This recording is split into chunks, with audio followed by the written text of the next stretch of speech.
welcome, once again, at last, to this laid-back Let's Play of Star Wars The Old Republic. My name is Rich, and that person just got on a rocket tram. But we have no idea where they were going. I am on Corellia, of course. Fully explored now.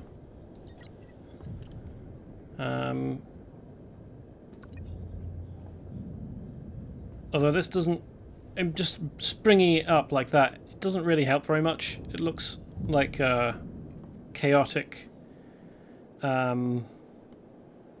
circuit board or something. I discovered whilst I was trying to explore that actually this yellow line here is a lie. There is a break. There's a section that's not traversable. I haven't tried it from the other side because actually I think this is non-traversable as well. Or was it? Came over here. This is non-traversable, but I think because this is an Imperial area, and this might be non-traversable as well. So I tried going this way, and then I tried coming up this way, but that was blocked off. Then I tried coming through here, and that was blocked off. So I had to come down this way, and it was just kind of a pain in the arse because these lines on the map indicate places that your character can, like, indicate thoroughfares, basically, that are roads that are traversable and probably don't have any enemies on them, spawning on them. Like, particularly the strong yellow ones. The dotty yellow ones might well have enemies on them, but the strong yellows shouldn't. And the fact that this is not broken on the overmap, but is broken, like it's not traversable when you're actually there, is a pain. It's not. Welcome. Please select an available travel route. Not great to discover. Have a safe and pleasant stay. So we're off to Axial Park. I almost said Millennium Park, and that's entirely incorrect. Millennium City in City of Champions Online probably has a Millennium Park, and there's a variety of parks in City of Heroes, one of which might well be called Millennium Park, but I don't know. I don't know all of the parks in Champions Online. City of Heroes, sorry. I don't know all the parks in Champions Online either, to be honest. This is a bit hectic. Although it's nice, I mentioned before, it's nice that they actually built all of this for your character to see as they run through, because of course you can't actually interact with any of this area here outside the player zones. Like you can't exit a player traversable zone, like a space that you're actually supposed to be able to walk in at all. Like all these areas between the 5 map areas, you can't actually like walk in any of them. Maybe there might be a way to like climb outside of the map, but I imagine that there's actually just invisible walls or an instant kill area outside the areas you're actually supposed to be able to get to.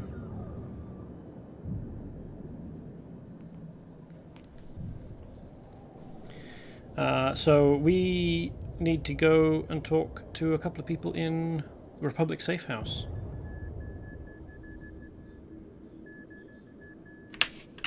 So let's go do that. Oops.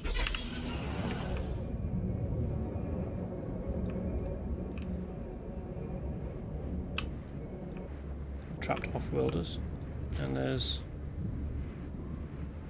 Dennison Varric. Thanks for nothing. We've been ordered by the Republic to send you this message. I've been ordered by the Republic to send you this message. As if being branded a traitor and thrown in jail went bad enough, now they have me in some sort of reform program. I'm supposed to thank you for allowing me to get help, so thank you. Thank you for destroying my life's work and ruining my career. Here's one of my creations, confiscated from the ruins of my lab and redistributed to the front lines by court order. I hope it blows up in your face.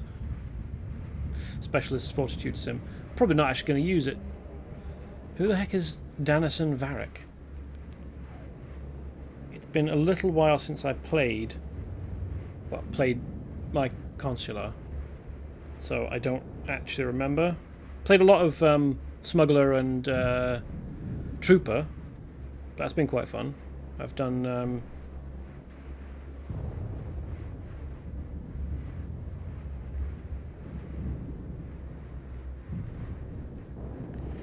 chapter 2 of each of them, so now my my buff gives me 2 other buffs from the other. Like my class buff gives me 2 other classes buffs on top. I haven't done the knight one. Danison, Varric. Who was that?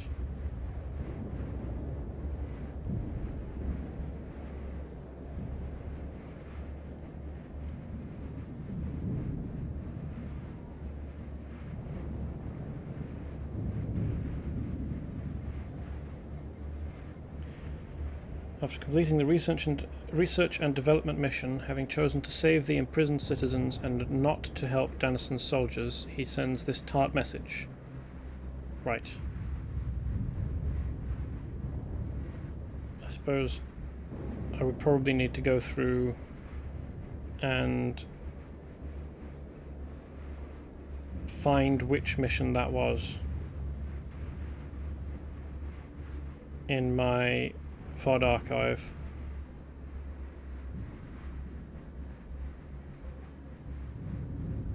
Car droid factory on the planet Balmora. Huh. It's a result of doing research and development, which was on Balmora, of all places. Really? That's where this mission originates. It's taken a long time to get here. Oh, maybe it's. I mean, no. Even if it was sent 18 days ago, and I've only just picked it up. I still did the Balmora stuff way before that. Months ago, it must have been. So I've got no idea.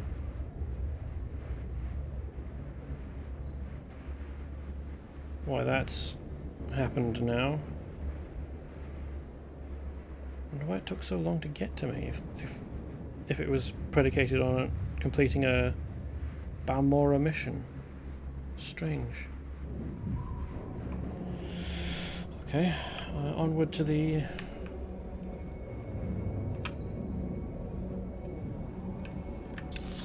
Republic safe house.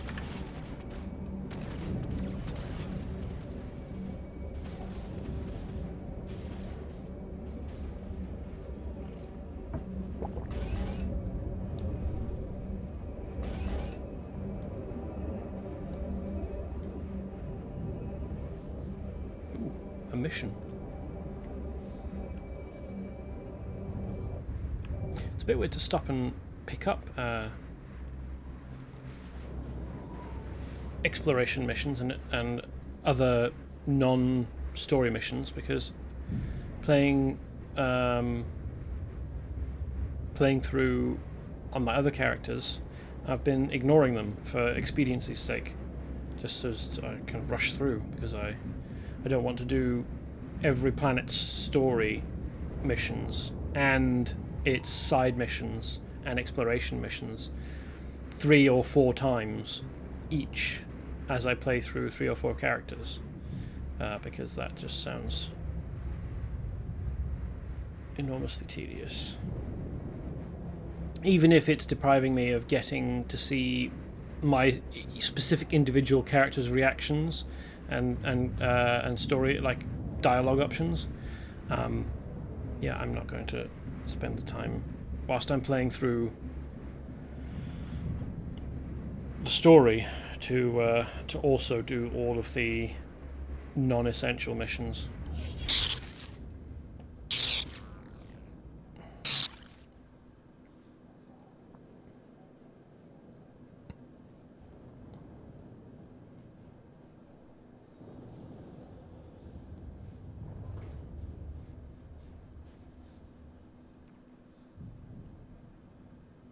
Poor droid.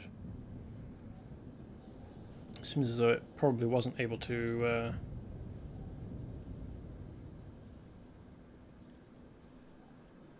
complete its mission and upload the program to the turrets. So let's do that.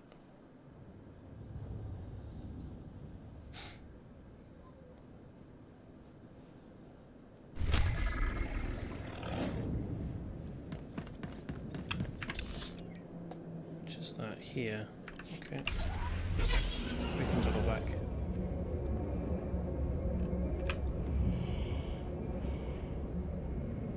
I mean, I expect... Oh, hey, there's a Sith War Master. I expect that there's going to be a mission that we pick up in here that takes us back over here at some point. Well, I mean, shortly. But, oh well, I don't mind going backwards and forwards. That's the purpose of...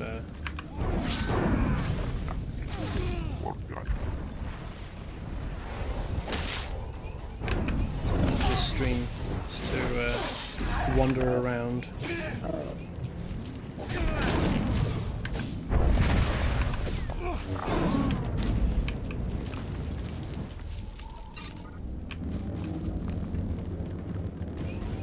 Inefficiently.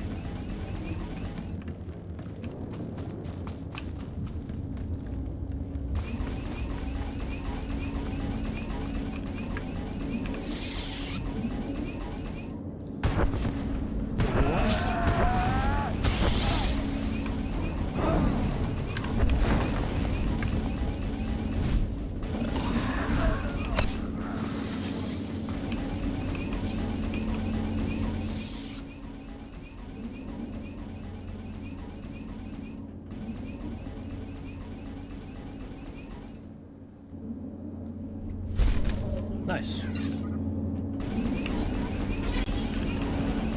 Eat that, Imperial scum.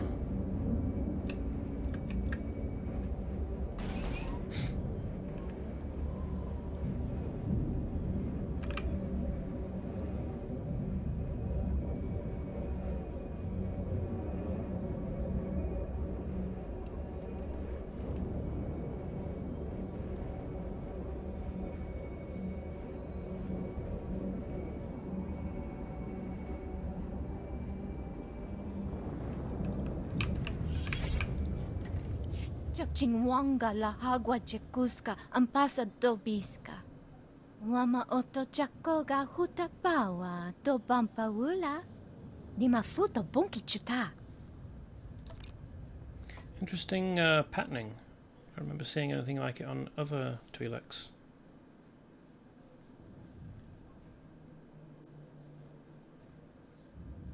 Once we rebuild, this city will be even more beautiful than before.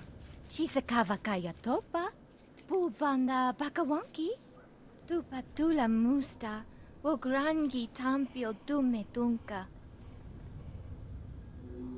Aren't the Imperials using the rocket tram? Kulkuka dumaji. Ta ushagwa upa. The Imperials couldn't blow it up?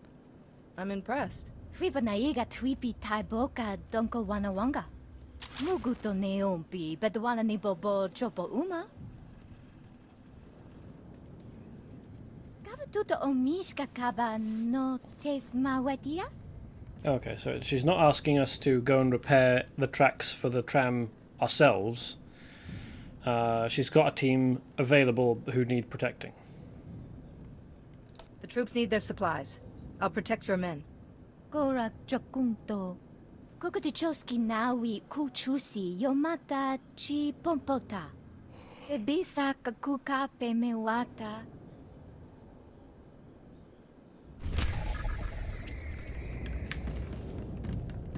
That's fine. I can get ugly with the Imperials.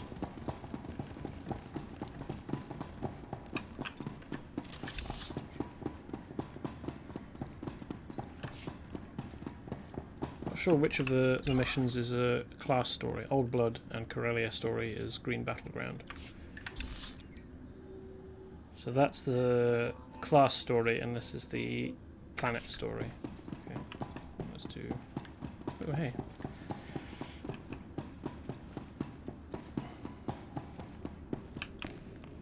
A heroic. Get your squad out of artillery range! Simmons, move it! The Empire controls the whole battlefield now. Look for yourself. I'm a soldier. I signed up for this. But Jedi, there's a lot of innocent people in the Daoba Hotel that never wanted to be part of your war.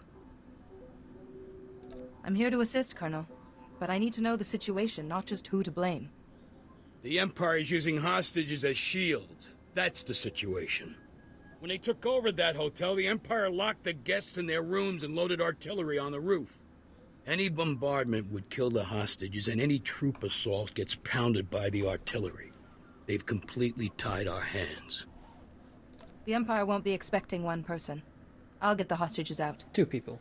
All right, I'll give you a chance. My observers will let me know when you get all the hostages clear. Then we can take the artillery out with an airstrike. Watch yourself once you get inside. The hostages are probably well guarded. I'll see you once it's done. I wonder if they still get room service. Oh, yeah, there's another mission up here.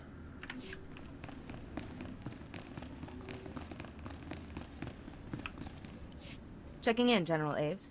Captain Kentaris said you needed me. If we need you anywhere on Corellia, it's here. We're getting close, and the Imperials know it. We've been on the march since the blockade ended. When we reached Axial Park, the Empire was waiting. Axial Park is the gateway to Capitol Square, and a monument to Republic history. Failure isn't an option here. I can offer you squads from several off-world ambassadors. Solid thought, but we'd never get them here in time. Every time we gain some ground, our troops get ambushed. Between the Special Forces and the Imperial Army, my men are overwhelmed.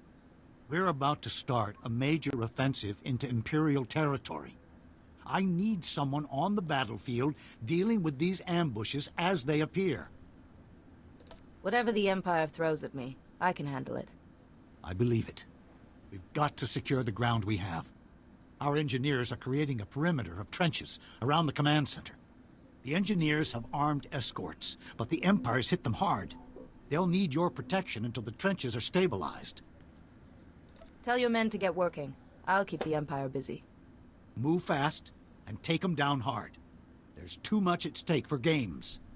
I've got my scouts working to find Special Forces before they strike.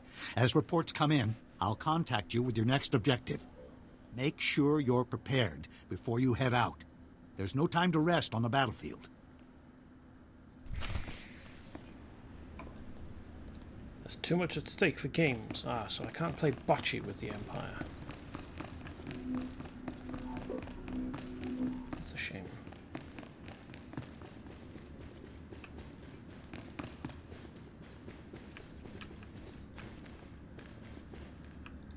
Report your ailments. Let's offload that. You are fit for duty. Okay. Return to your post. My buffs. Well, I wasn't expecting visitors. I'd get up, but the med droids just yell at me if I try. I guess I'm better off than Hawkins. But that's not saying much. The Empire's new Mandalorian rocket troops are tearing my squad apart. Don't move. Just tell me how you ended up here. Sir, we were supposed to take back the park when we ran into the Mandalorians. Those jump packs let them go anywhere they want, and they pick us off like womp rats on a junk heap. Now I'm stuck in here. My men don't have support. Don't suppose a Jedi could back them up. I can't refuse a wounded man. I'll take care of your Mandalorians. I can't thank you enough for this. The Mandos set up their camps along the Cross of Glory Walk. Slap in the face. There's something else. The Mandos turned off the hollow statues along the walk when they put up artillery. Taking out the Mandos saves lives, but... Master Jedi, getting those statues back would restore our heroes. Send a message to the whole city. Healing the people's morale is as important as removing the threat to their lives. Thank you. There's not enough folks like you in the galaxy. According to the medics, I'll be waiting right here. If you have the time to visit again, tell me how it goes. Well, I mean, I can turn the statues back on, or the projections, but that doesn't stop other people from turning them off again. Smuggler phase. Trooper phase. The night phase will probably be... No, that's group phase.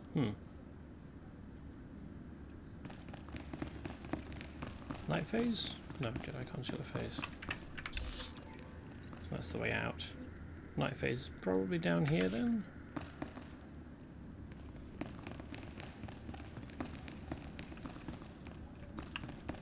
If they've got one in the building.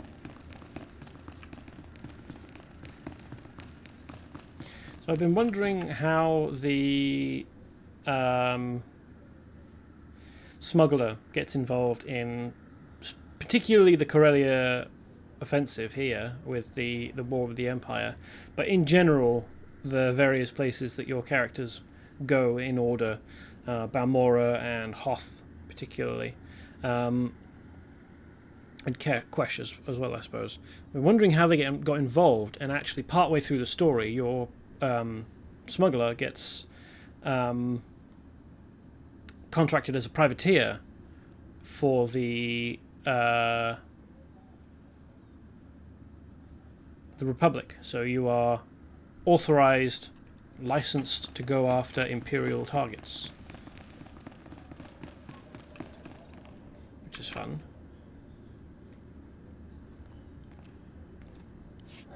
You made it through. Did the Republic have any information about Guardian Hold 4? Bad news. Guardian Hold 4 is far worse than the last one. I hope you're ready to hear this. Guardian Hold 4 used to be a small manor called Bakvalen Hall. Now, it's bristling with defenses, turrets, force fields. But after someone betrayed Guardian Hold 4 from the inside, it's all protecting the enemy. If the betrayer is another child of the Emperor, capturing them might give us a way to the First Sun. Bibquet Gifmurst, Dole Giandet Bizo Kayest. The Republic gave us information on Guardian Hold 4's defenses. They're serious.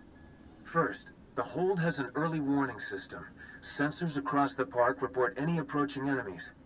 Then, a force field protects the courtyard, and past that, the main door is Durasteel, locked with a full security system.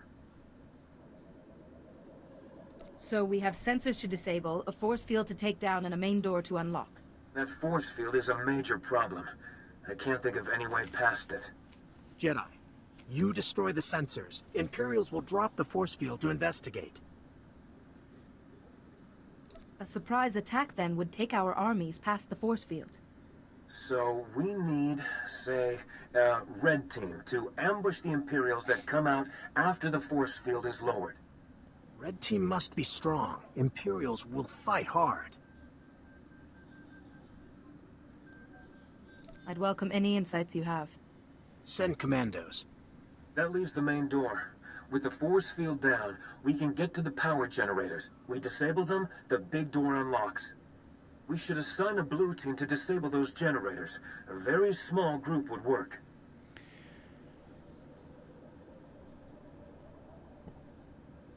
Why are there generators outside the main building? Accessible without going through the main door. That seems like a... I mean, they've got a big force field on.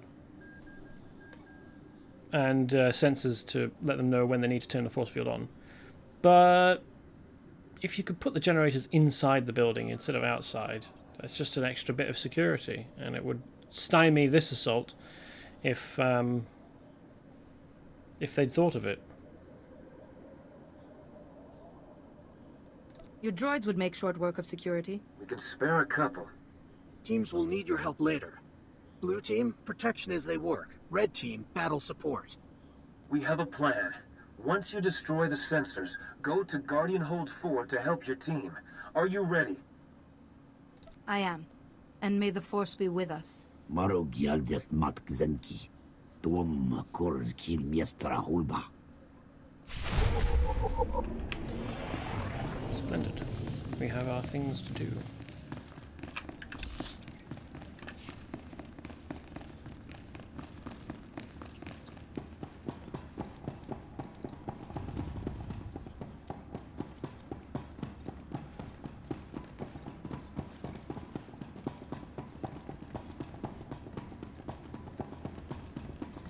Can I mount up in here? No.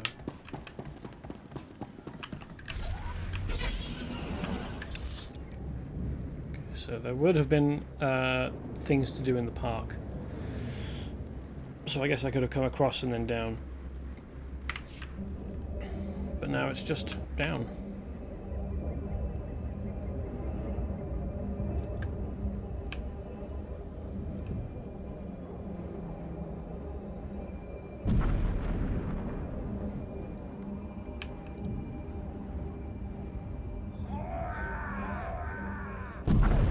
Thought I was out of range of their attention.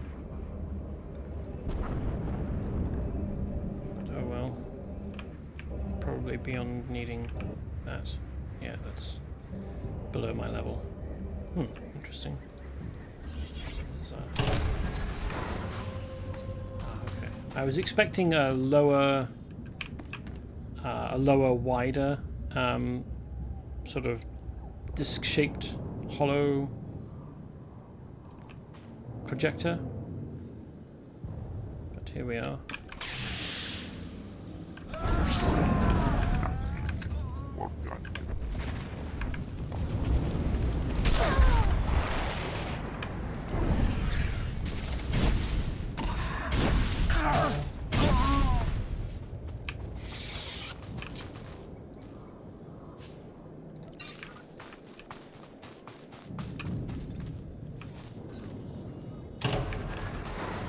This Julie Bindo.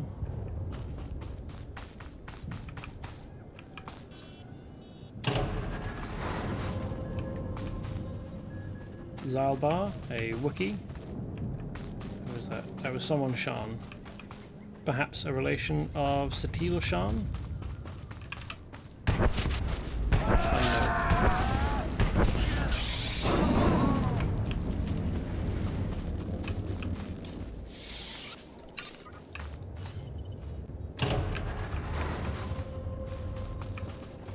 Mission Val. Odd first name. Well, Mission is an odd name in the first place. It's not really something you call it.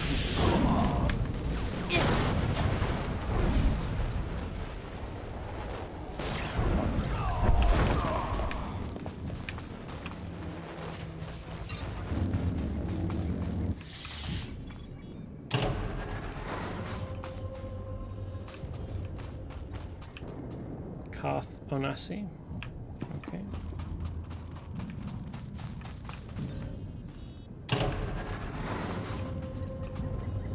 Canderous Ordo. Interesting names.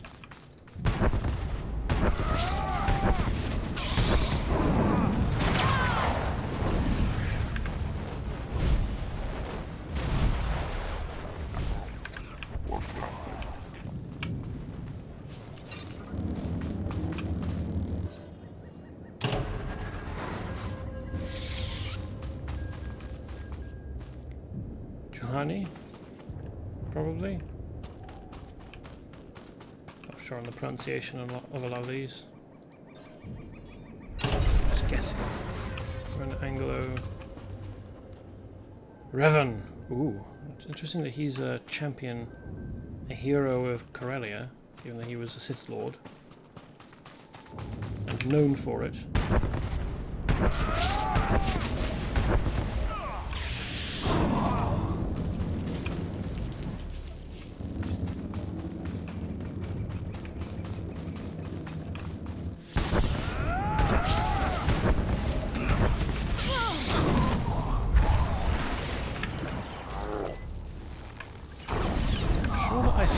This person, not the one that was approaching me here to attack. It's kind of annoying.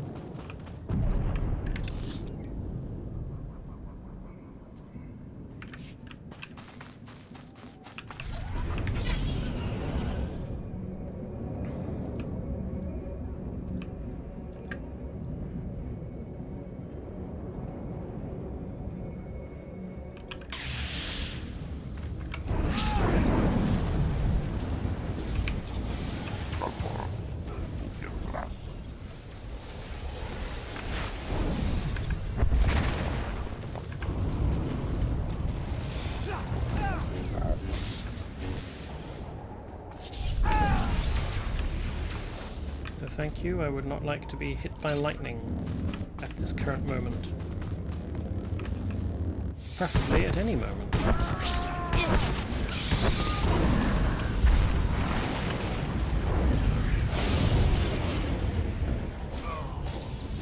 Looks surprisingly normal for such an advanced Sith.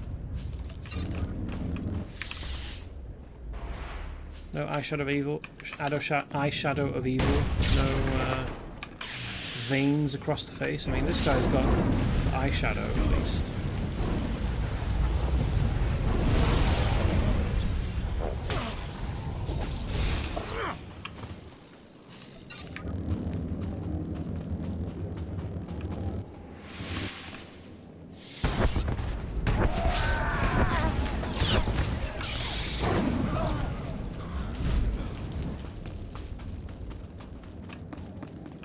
I wouldn't really call the features here trenches.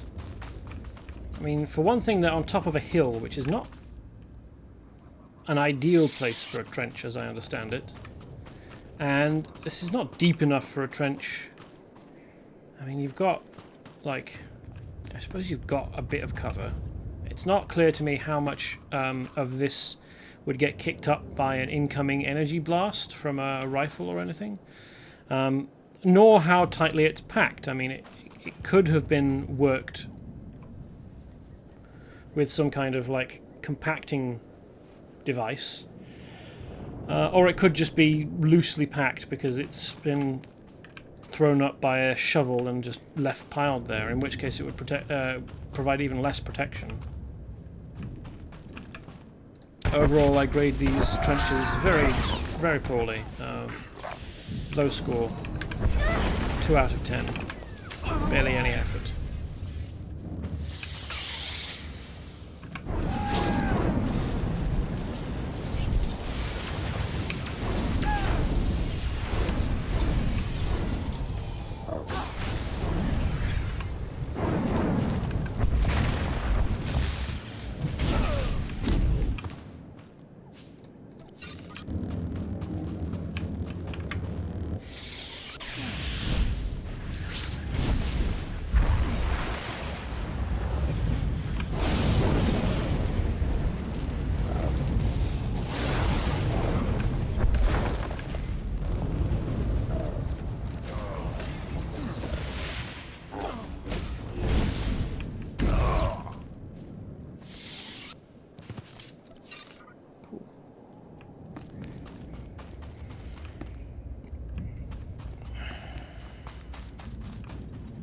Polychromic blue crystal formation.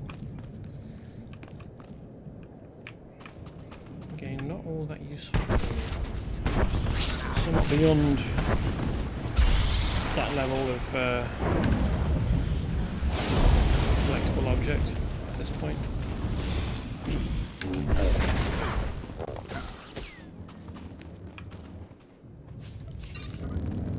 We have something in the grass here.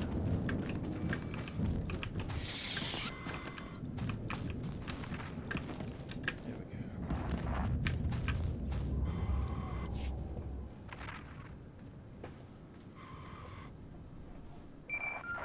It's about time you picked up. David's near death. Hanley and Chrism aren't much better.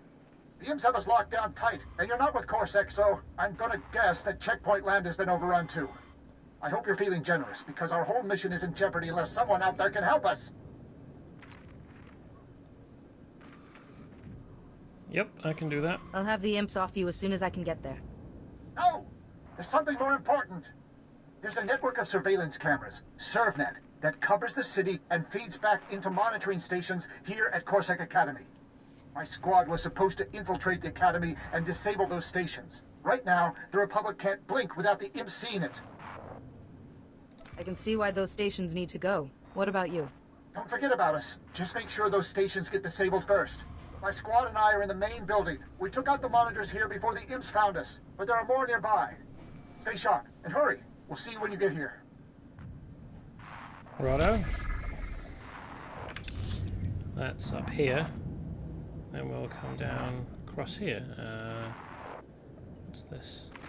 Monitoring stations. And then down through here, I guess. Oh, and there's also this stuff. That's the artillery.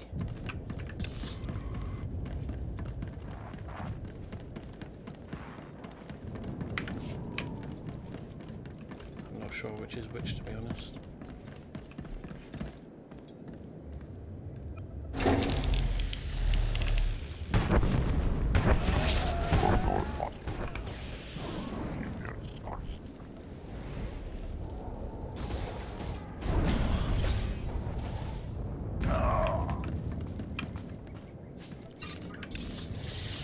That was a monitoring station.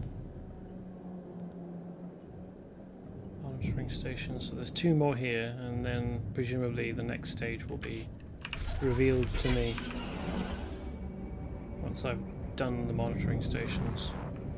Where to find that guy's squad.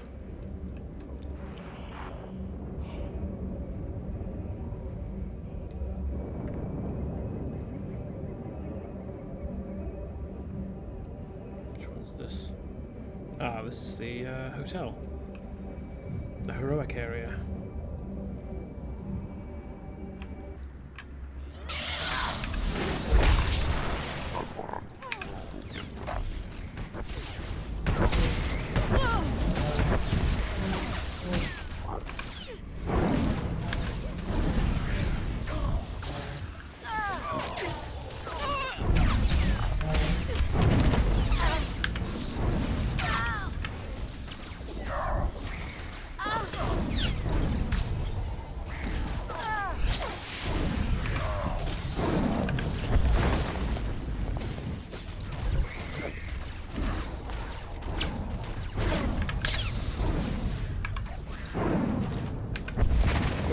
That was probably a little bit dim.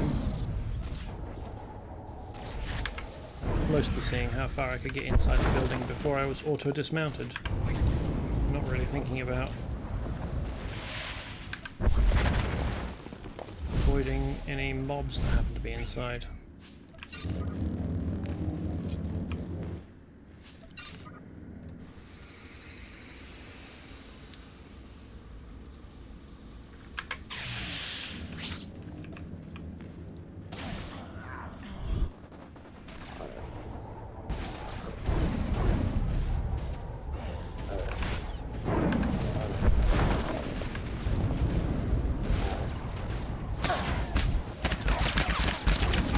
Out.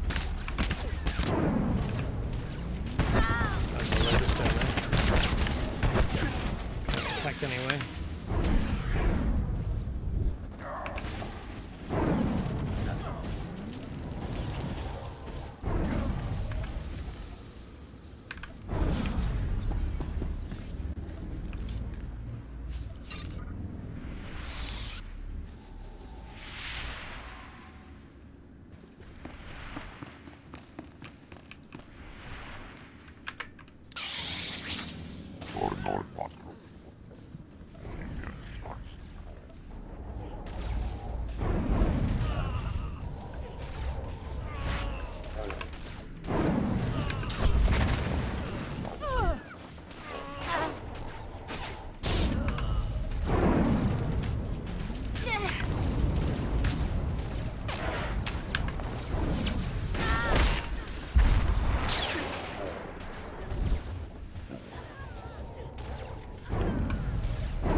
It was a large, dangerous group, wasn't it?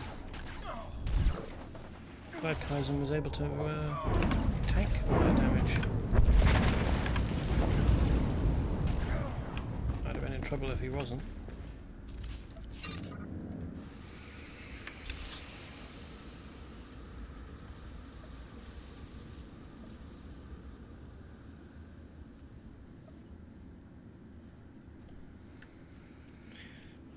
The insides of a hotel, we're not actually getting to access much of the building, are we?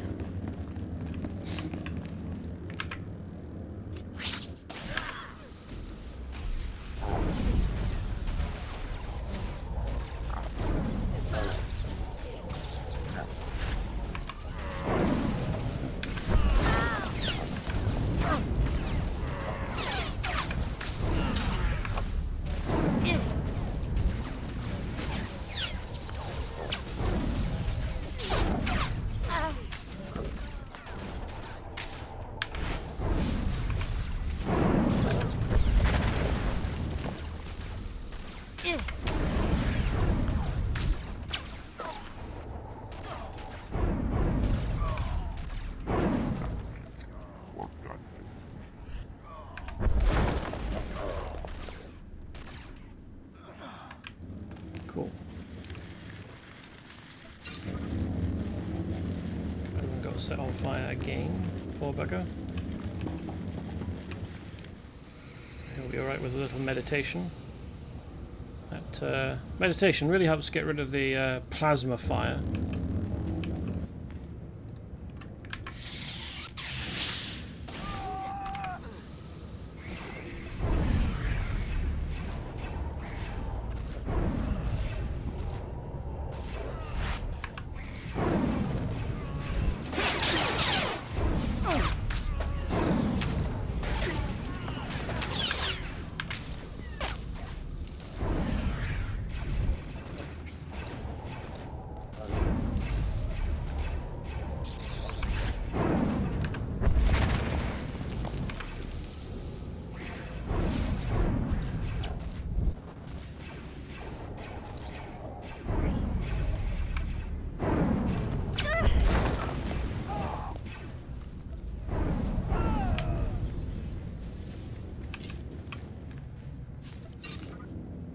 Surprised they've got cannons like this and nobody's manning them. Seems like an oversight.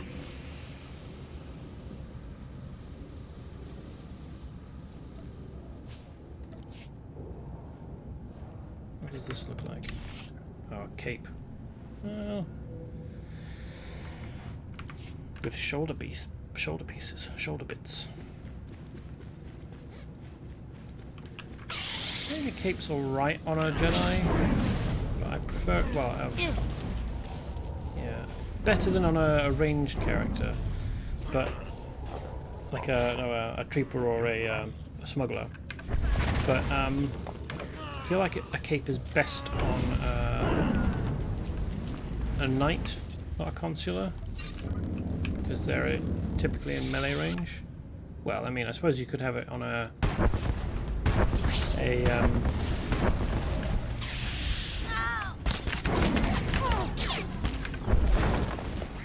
shadow rather than a sage.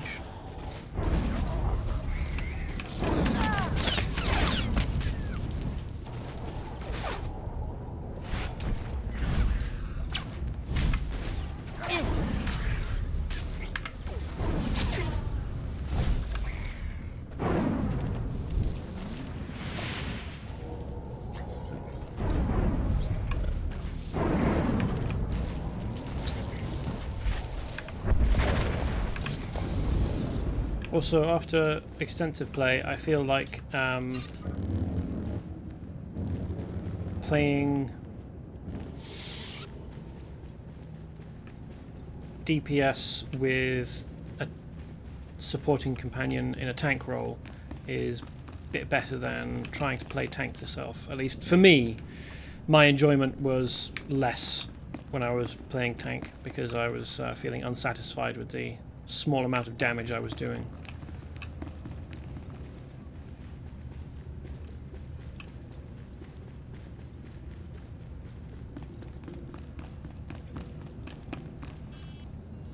Although I wasn't doing heroics, so I don't know whether you playing a tank and having a companion who heals is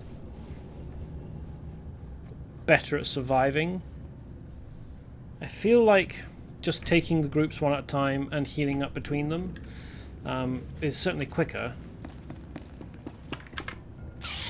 And if you're in an outside heroic zone, if you're doing it more quickly and can therefore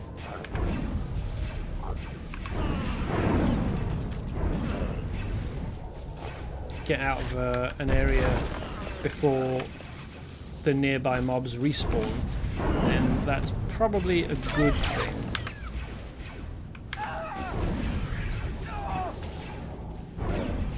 Probably just inviting problems if you stick around long enough in one place in a heroic zone for the mobs to respawn. Sounds like a bad time.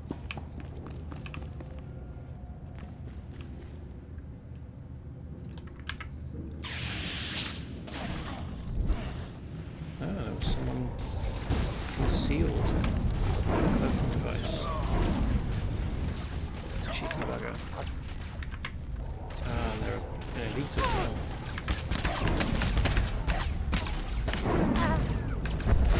Look, if you're going to be like that, then just have a nap, alright?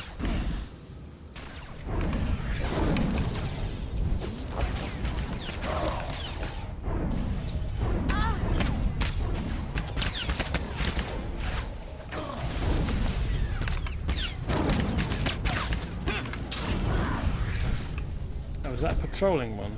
Fantastic.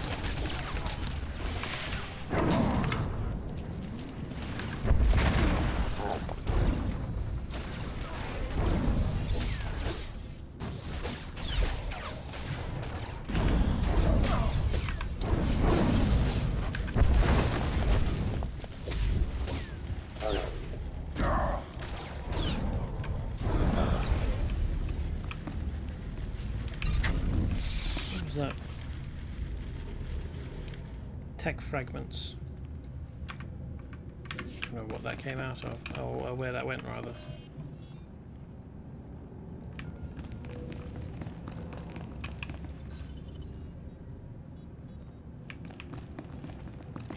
I hope I'm finding all of these. I think it's these, so that's 6, 7, 8. 910 or 910 here, maybe? Seems to be in this sort of formation, so I'm expecting there to be consoles here to let people out. There we are. Oh, there's another one. Hiding.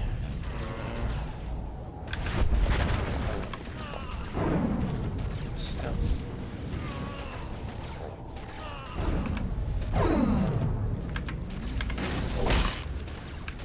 No, thank you. I would prefer not to.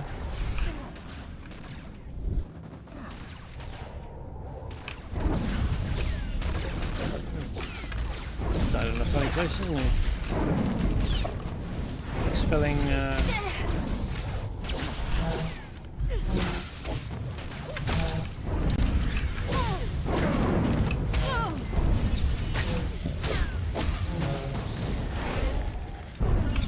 I suppose that's an example of post-mortem force expression.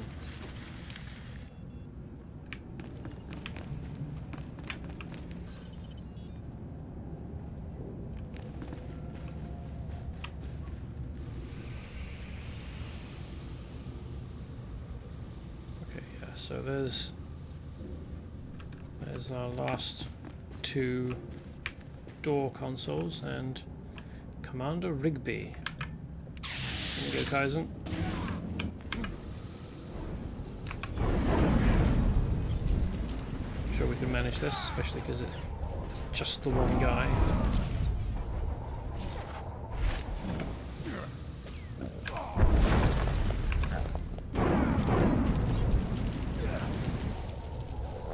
Out damaging him, which is always good to see.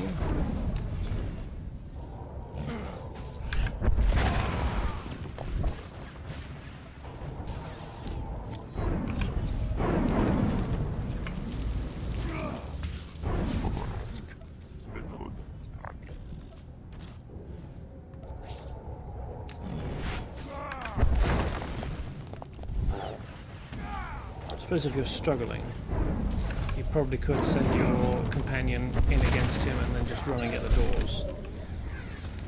I don't know why you would need to if all companions are comparable in terms of like performing their roles and you have your companion set to tank.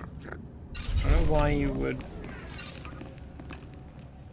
not be able to take Rigby down unless you, well, if you were playing as a healer, then your damage output would be lower, so it would take longer, but that doesn't mean it would be impossible. In fact, it would probably be easier because your companion would be, I don't know why you'd be playing with your companion on tank and you as healer. I mean, if you're playing as healer, you might as well put your tank, your companion on DPS mode and keep them alive whilst they do more damage.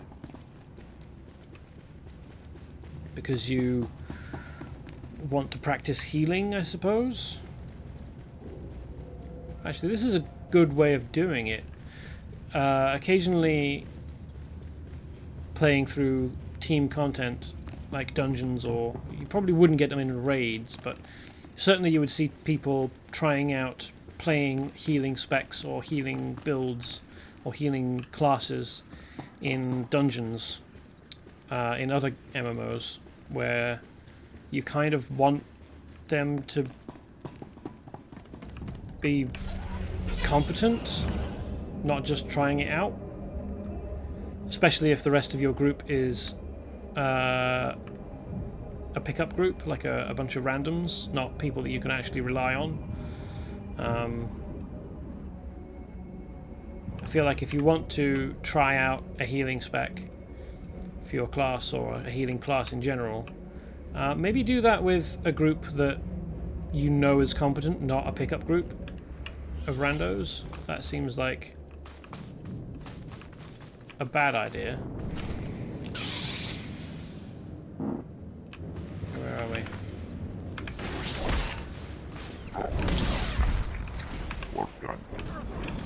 Is the assault group weak, is it? Seems like an oversight on the Imperial side. I suppose if this is an open area adventure, that you probably don't want them terribly difficult.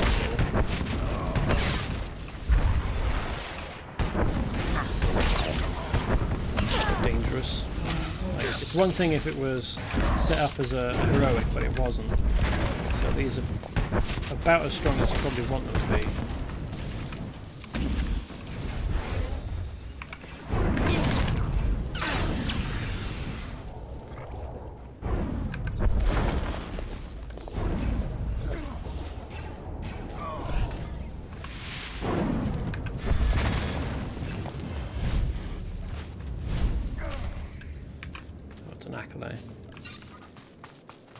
What it was screaming over there. Okay.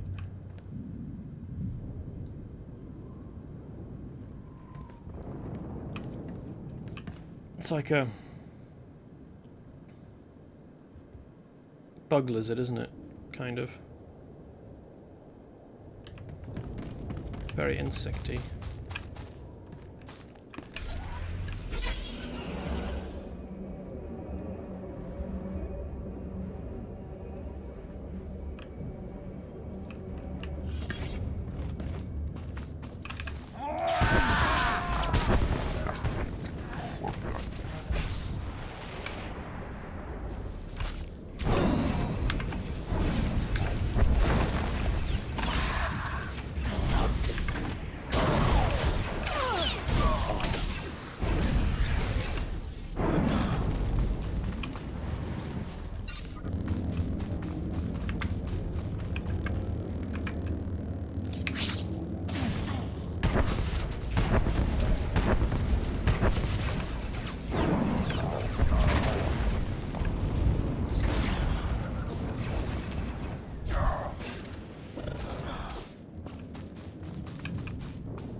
Chewing through these guys, aren't we?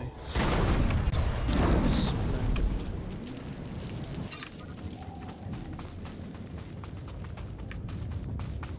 Where's the boop place? There we go. The boop console. The boop location.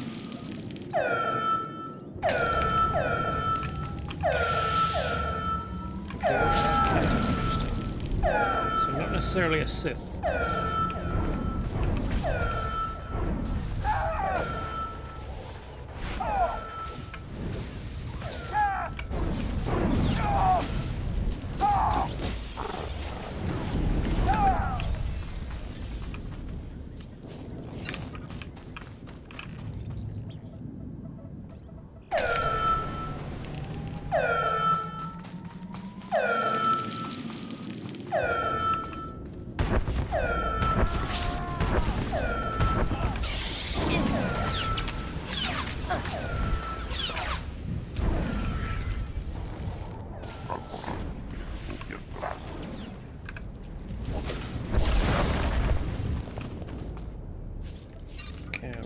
snipers? Oh, over here. So, what's the planned route then? Here, here, down through here, to these guys, and then down here and over? Bit convoluted, but okay. There's a Sith. I think I'll leave you alone for now. You survive another day.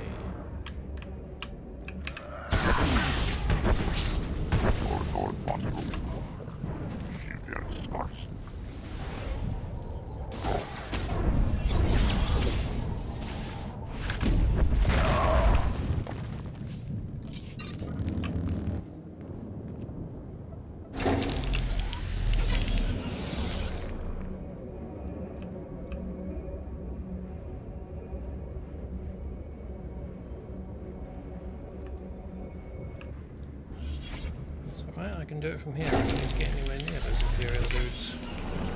Where's this taking me? Over here. Okay. Maybe I actually want to go this way. Around. Anti-clockwise. Or I suppose I could have still have done that, and then this, and then up here. Oh, it doesn't make a difference.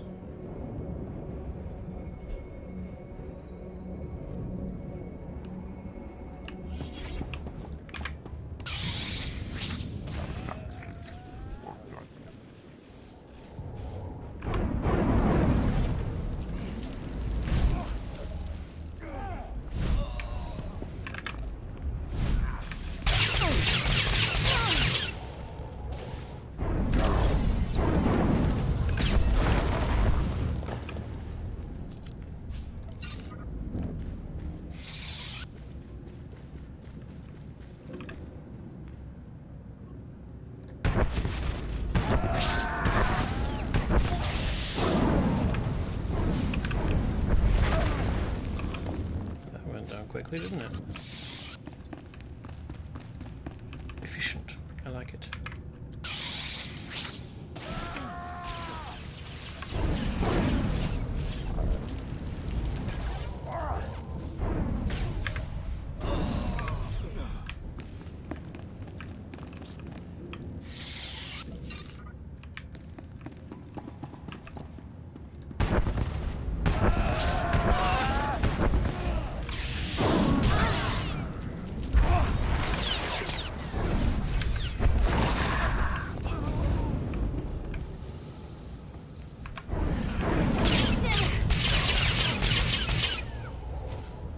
I like how small the detection range for enemies in any game like this is. It's hilarious that they are easily within sight range and probably hearing range as well, and as long as you don't get within what do I want to call this, about 15-20 feet, they will not pay any attention to you. They just don't want to know.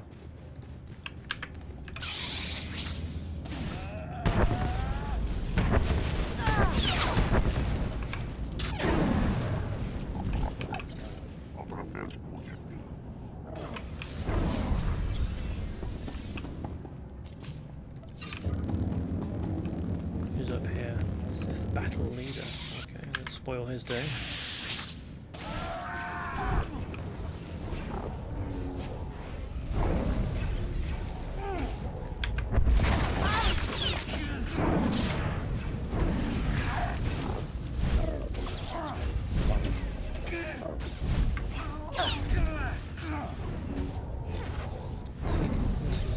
This is the damage resistance increased. Okay.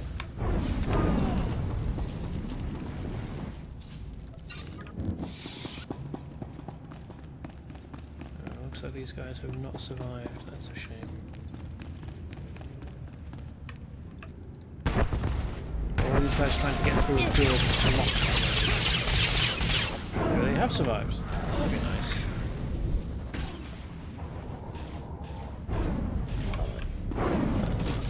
Oh yeah, it's a console.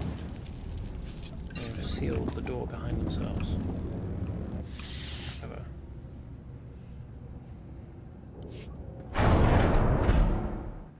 help was Officer? coming. The monitor stations are down, and the area is secure. I can't tell you how good it is to see you in person. Now the Republic can mount a real defense without the imps looking over their shoulders. I'm gonna get my squad out of here before anyone comes looking. Thanks for your help, though. Your men seem pretty hurt. Do you need help getting out? They're tough. We'll make it, now that you've cleared the way. When the Republic makes its move, the imps will never know it's coming. I'll look forward to seeing you there, friend.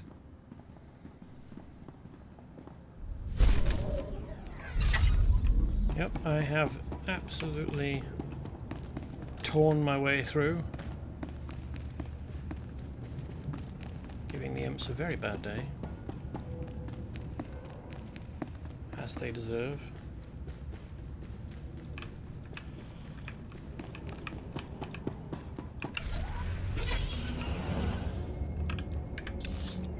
There are some vaguely good people amongst the imps, but they are quite few and far between.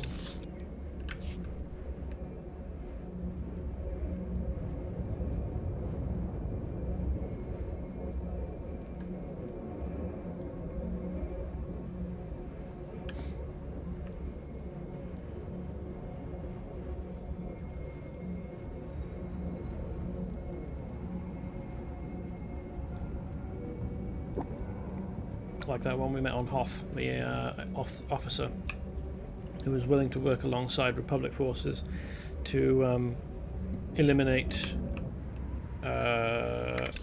White Moor pirates, I want to say. And he didn't betray us, which was a surprise.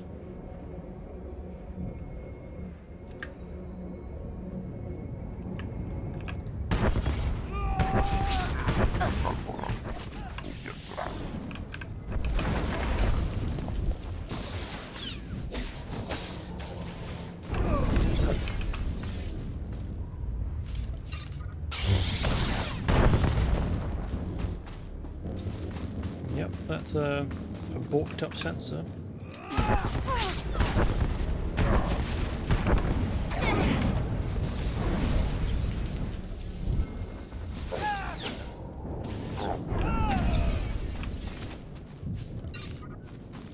Where's the mana? I know that we're going to be directed to it once we're done disabling the sensors.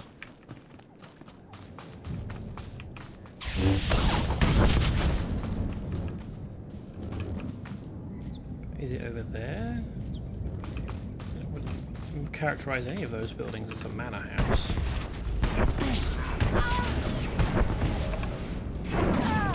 Even within the context of a sci-fi.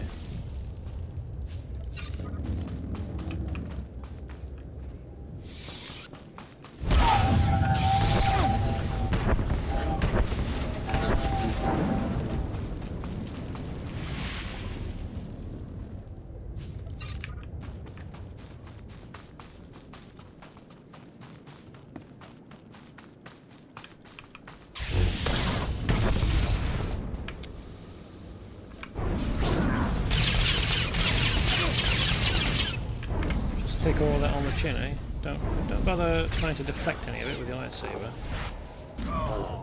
The safe way of doing it. No, just take it all on the chest, the torso. That's the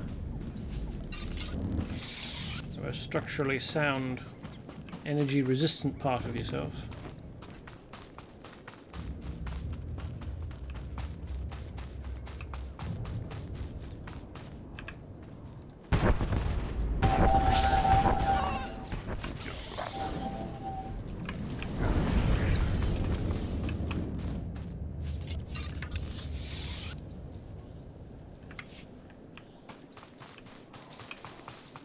So where are there some more sensors? There's more on, like, is this another tier of park? Yes. Is there... I've got 3. How big is the described area? Quite big then. Oh yeah, that's respawned. Splendid. I can cheat a little bit.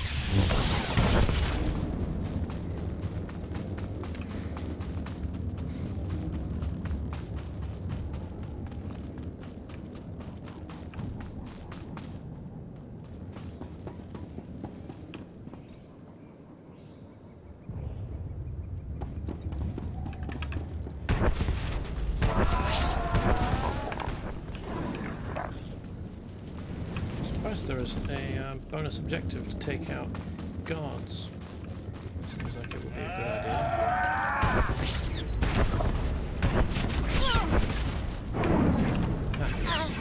Set up the protective shield facing away from me. That'll help.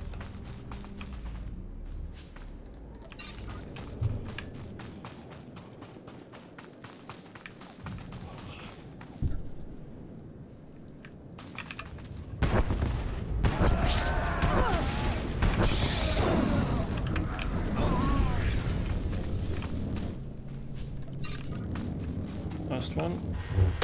I'm not sure why stabbing down here causes this thing up here to explode, but it's convenient. Oh, here's where we need to go. That's the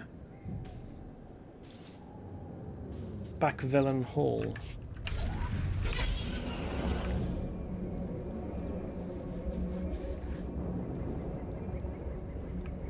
I don't think I'd characterize any of those as a hall.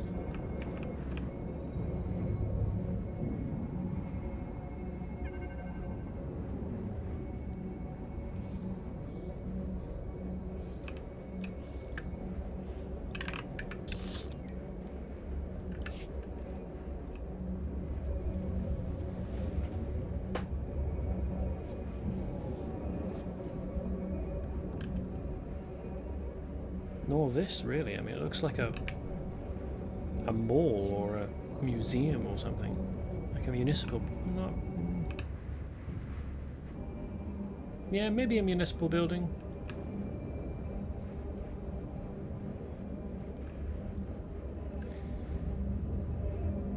I don't think I can say much for Corellian architecture in terms of its ornamentation. There's very little that sets this apart from other buildings. It's got a massive advert on the outside, which is... you would think that they wouldn't need the revenue, but apparently they do.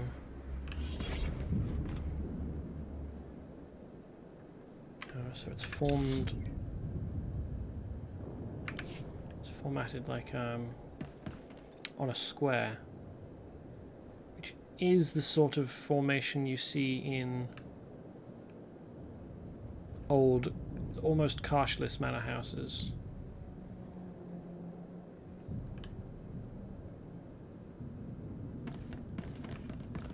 Still, I don't think much of the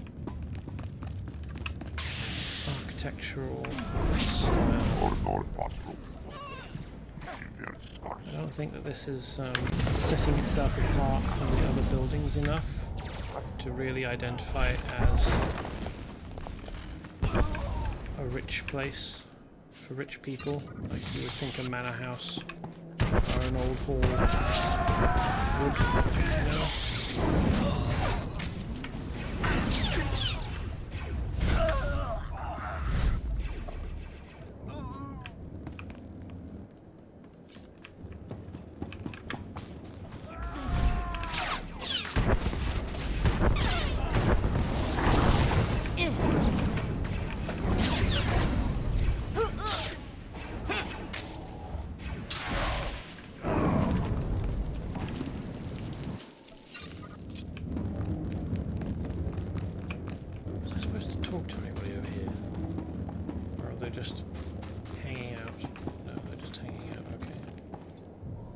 Still, a force of 6 strong dudes probably could take most of this.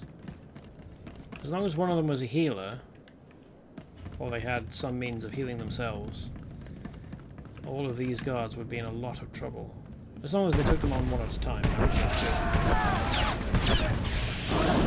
All of them against the commandos all at once. That would put the commandos at a disadvantage.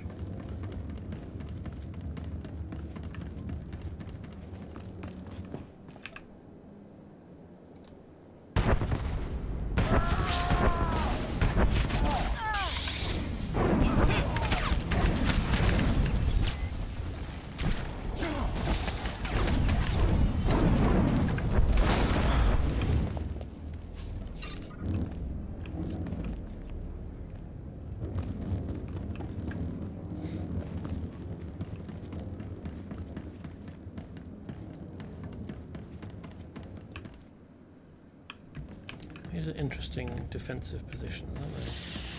I think you're supposed to be on this side, and that gives you kind of a crenellation and a big block of matter to duck behind and give you cover. And then this is sort of, I don't know how this is helpful. Maybe it's so that when you're aiming a weapon from this side, you if this was going all the way along, you'd probably be interrupted. You wouldn't get as wide a range of fire if this wasn't cut out like this. But then I don't know why it's not in a kind of a diagonal shape. Okay.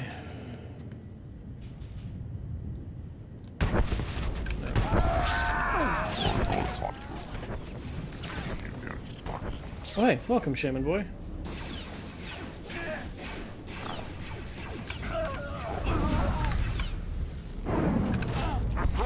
The security grid is collapsed.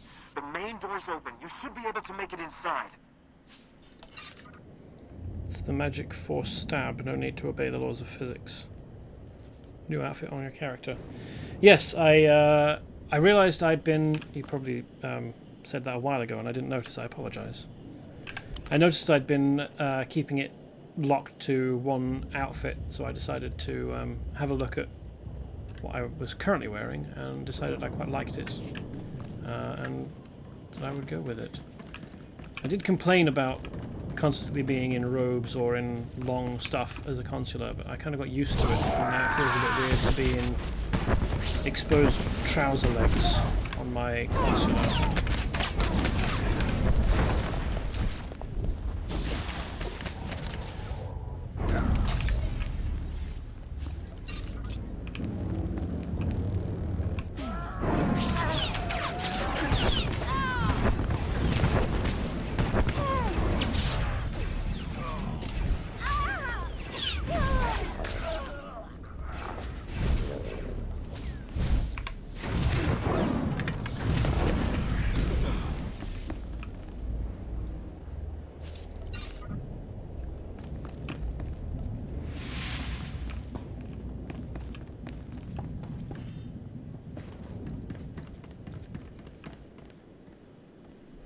276 rating.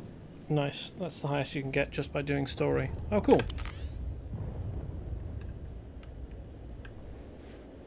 I imagine I could get it a little bit higher if I raised these. I mean, this is... No, most of it's 276. But these stand out as being 278. I'm not sure. I've not gotten my various crafting skills up high enough to be making the gear of this level. I imagine I could probably bump this up slightly with crafted gear. I got all my characters working. Trespass, Jedi. Guardian Hold 4 now belongs to the Emperor. This is a Republic fortress on a Republic world. I am restoring its rightful ownership. Even after one of your own welcomed us in, we are the Imperial Guard. The Emperor's chosen. We live and die as he commands. Die it is, and then. His first son will secure our victory. I see your weaknesses, Jedi, and how to shatter you. Yeah, I don't think that's going to go the way you think it will. Yeah, this isn't going to go your way, mate. A true Jedi knows how to bend, and so can never be broken. Empty words are no defense against us. You will never reach the honored daughter. One by one, your Republic fellows will turn. All is lost, Jedi. Ah, so we're looking for a woman, then. Okay. Ooh, hello. That was unpleasant.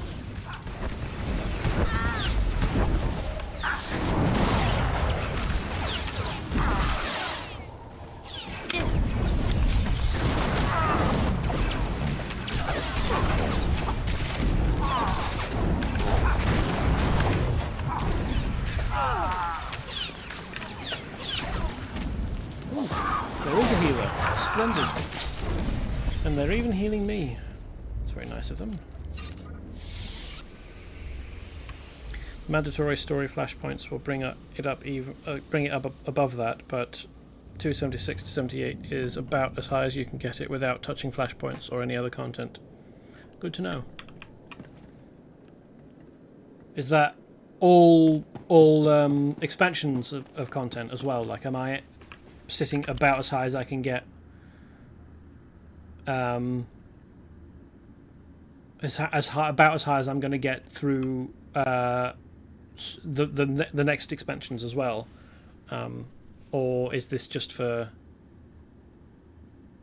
the first main story?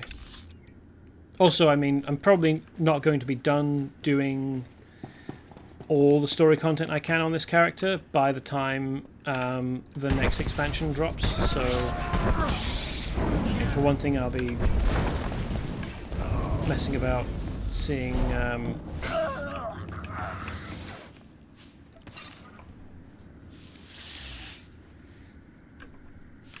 about a build in the new meta, but you'll go a bit higher since the expansions will throw a few mandatory story flashpoints your way. Okay, cool. Good to know.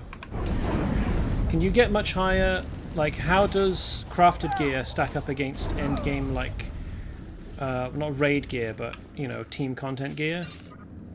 Can you get reasonably high with crafted content?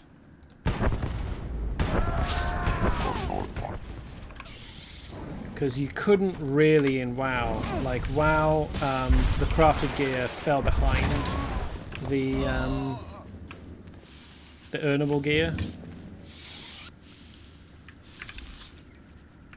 And I don't think that I really got far enough in any of the other MMOs. Oop, hello, story.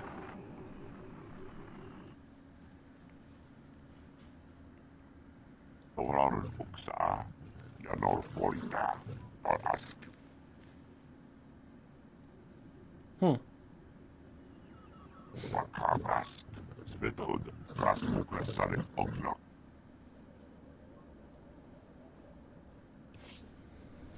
That's a surprise. So we're looking for a Bakan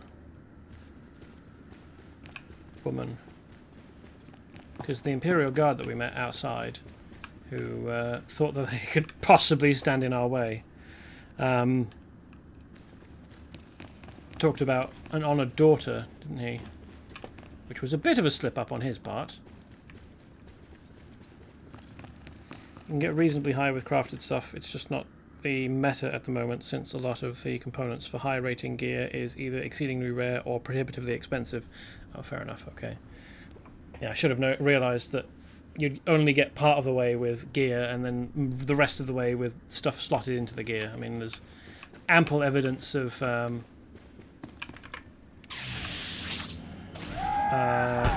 modifications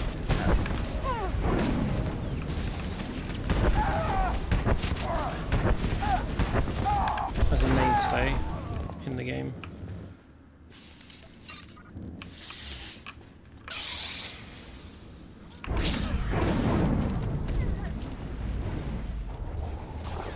You know, it's funny, the Imperial Guard in Star Wars are elite units. They're extremely dangerous, highly trained, but whenever I read or hear Imperial Guard, I just think of the poor old grunts in Warhammer 40k.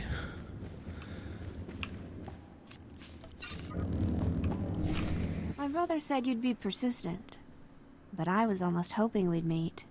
Pardon my forwardness to a daughter of the Emperor, but you should not risk yourself. But General, a chance to speak with the Barson Thor herself. You were actually mentored by the first son. My mentor was Master Sio Bakarn, a Jedi Master and a force for good. You have to accept new loyalties as they come. Look at me. I was some nobody Republic corporal until the Emperor's voice called me. I was reborn. Guardian Hold 4 seemed like such a paltry gift in return. You can get maximum gear rating without mod slots. Maximum rating gear without mod slots. That's the stuff you get by crafting or grinding group content. Oh, okay. But to get stuff with mod slots that you actually need to get to the dizzying heights of gear scores, you would want... I don't actually know what the end game content looks like in the game. I haven't gotten to it. But presumably the more difficult end game stuff. If you truly wish to learn, the path of a Jedi remains open. You want me to betray my new family? Sure, why not? I know what would please my brother. Seeing you humbled. There's so much I could still learn from you. Especially if I leave you alive. Oh, don't worry. I'll be alive after this.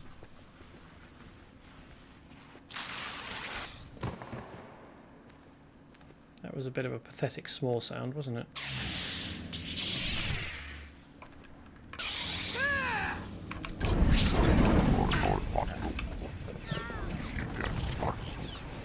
Christ. She's not using a lightsaber, she's on blasters.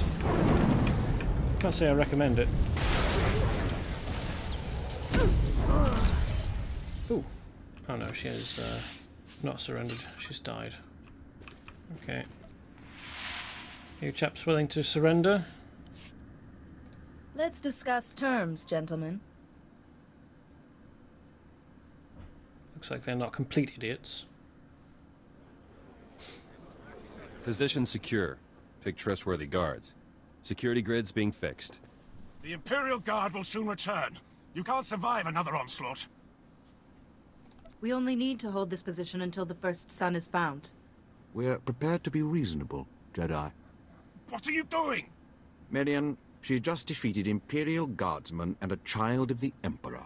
Think. Oh, so he's the We one with the don't brain. know where the first sun is, but there's a government bunker below Capitol Square that's been transmitting our orders. The Republic called it Guardian Hold 1. The Sith will crush you for this, Gran. After the Corellian government betrayed their people, the consequences of a Republic victory will be preying on their minds. So, with 2 Guardian Holds reclaimed, Corellia's key officials will be hiding in Guardian Hold 1. The First Son has likely joined them. Possibly, but if the First Son has any brain in his head at all, he'll just be using the First Hold, Guardian Hold 1 as a relay station.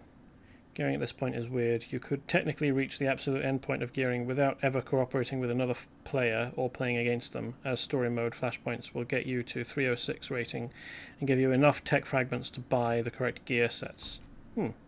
Okay. Cool.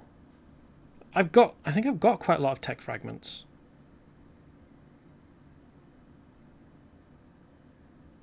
I think I was nearing my maximum. The game warned me I was nearing a maximum of something. I don't know if it's probably not enough to buy you all of the gear you'd need, but I could probably get most of the way if I knew where to spend it. Anyway. Your assistance will not go unrewarded, General. We must be sure. A commando will see. Another of us dead because of you. It's tragic. Both Daresh's loss and your failure. A true Jedi Master could have guided her back to the light.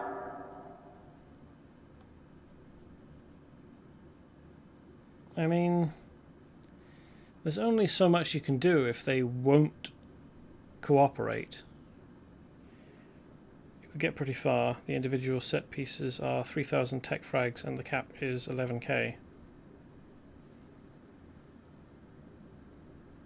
You could get 3 pieces of set pieces. I don't know how many pieces there are in a set. I don't imagine it's 3. Remember, Master, you are Sio Bakan, descended from the ancient Bakvalans here on Corellia. Yes. I remember. My father and I, walking Axel Park. He said, Sio, we were once... No. I have no father but the Emperor. Dozens of my brothers and sisters still lie in wait. Even the best hunter's arrow only strikes once. You are going to your death. Unlikely. Have you met me these before? Generals for the Republic. Got Guardian Hold 1 to handle.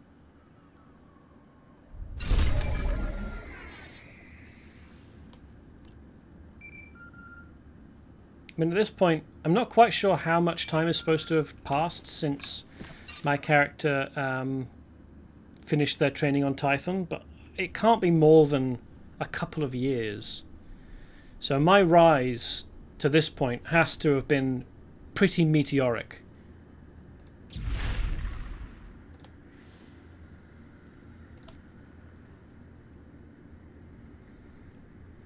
Capital Square has Republic and Imperial soldiers, all fighting. No Guardian Hold 1. A Republic checkpoint is close. They may help. I send the position to everyone. Thanks, dude. If I recall correctly, the class story is about 3 years. Fair enough. Well, each chapter is a different year. That would make some amount of sense. Maybe? I can't remember. The story does, the game doesn't really give you very much to differentiate the divisions between the chapters. Or maybe I'm just not paying much attention. But it feels like you don't do very much in chapter 3, like in terms of planets you visit.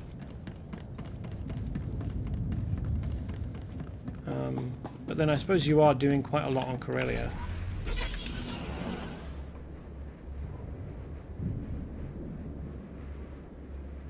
So let's come here, and then up here, and then presumably through to the government district.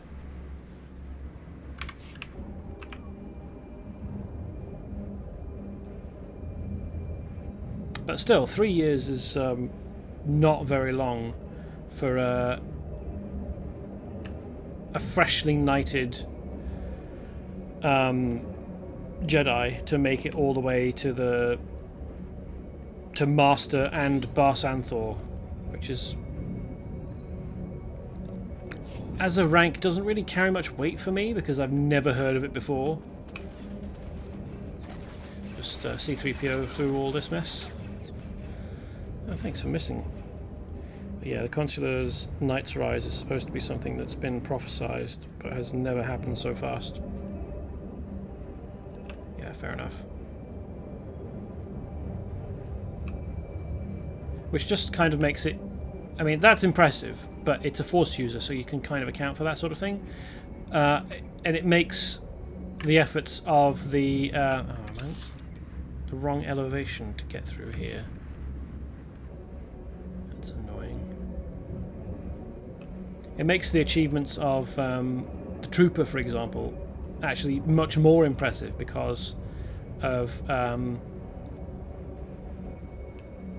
what they're capable. Like, they rise to the same sort of level, and they don't have access to any Force powers. Oh. All right. Since you're seeking death so desperately, I shall introduce you personally.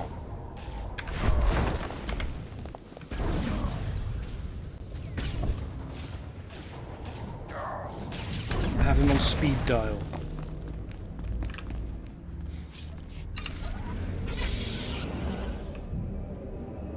Oh, there's a mission.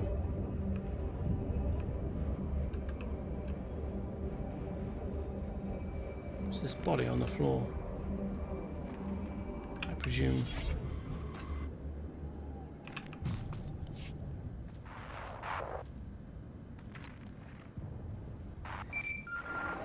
Chuta, kasayali koirado kanki kong.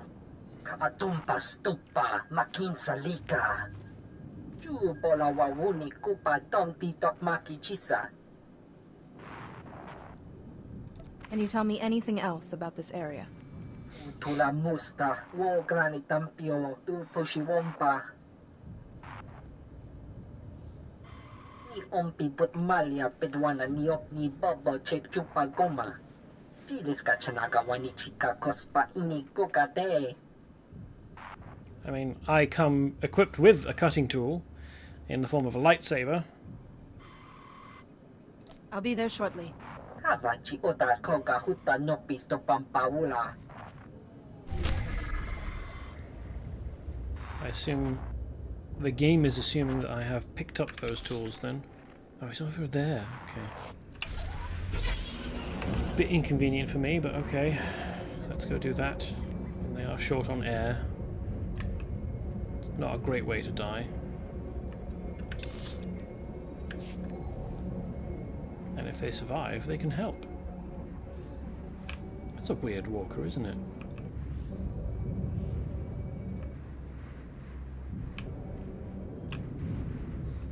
There's big chunky legs, and it's got forward-facing and rear-facing cannons.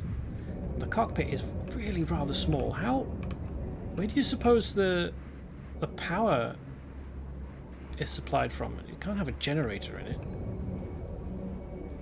Must be a battery. How long do you suppose its battery life lasts?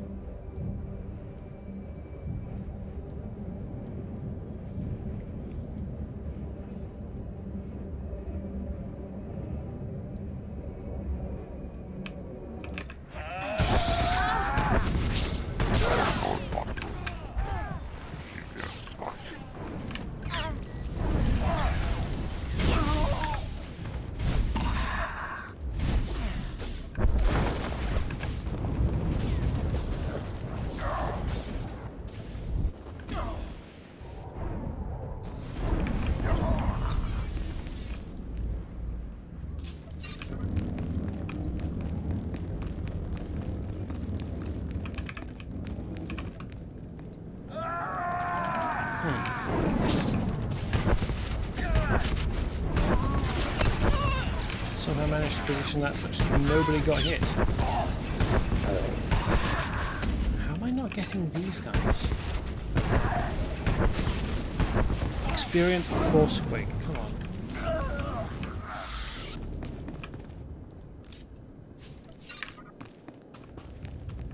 Is it the terrain messing with distance somehow?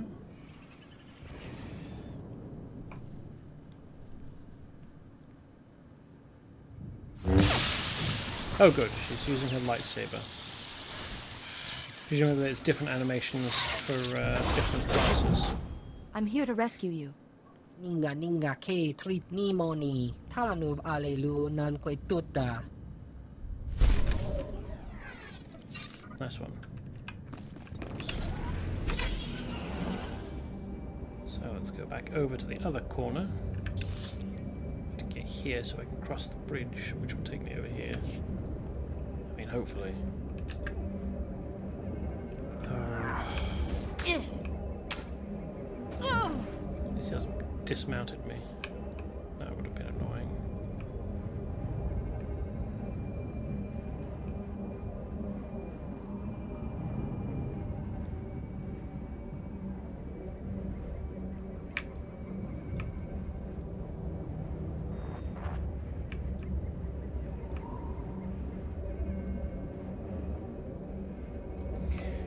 Found a thing that has a somewhat reasonable explanation, actually. Most machines run on Tibana gas, the stuff that blasters use as well. Apparently it can be used to power generators incredibly efficiently, and since it's a gas it can be stored in small high-pressure containers. Okay, so maybe that massive tripod walker does have a generator on board.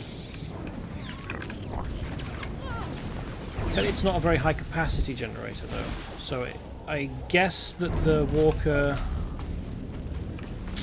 probably doesn't move very fast.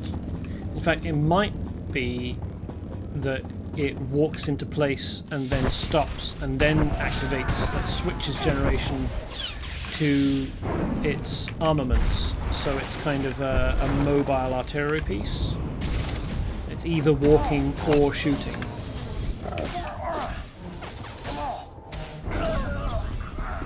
Make the most sense to me.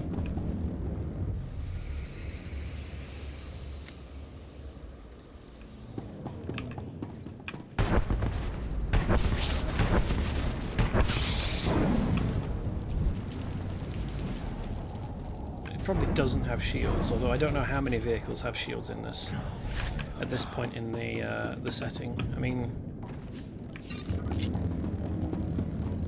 I don't think fighter aircraft in the film period have shields. I don't think even the AT-AT walkers have shields, do they? I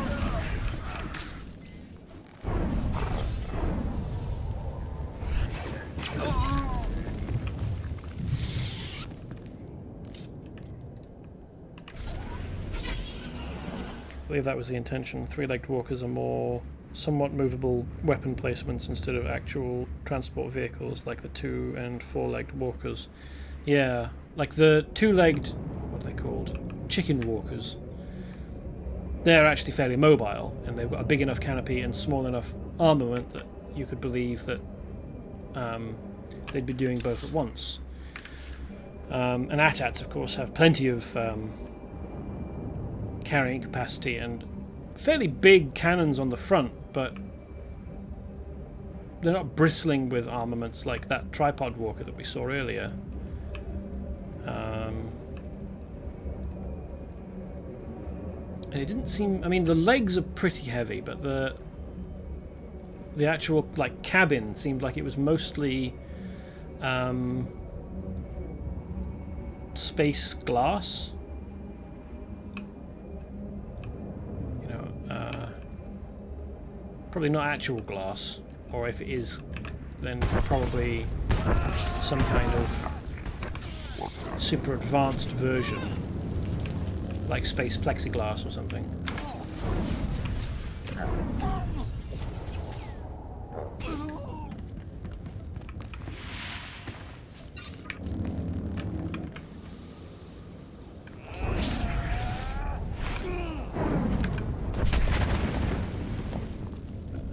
Just have a nap for a little bit there. Yeah.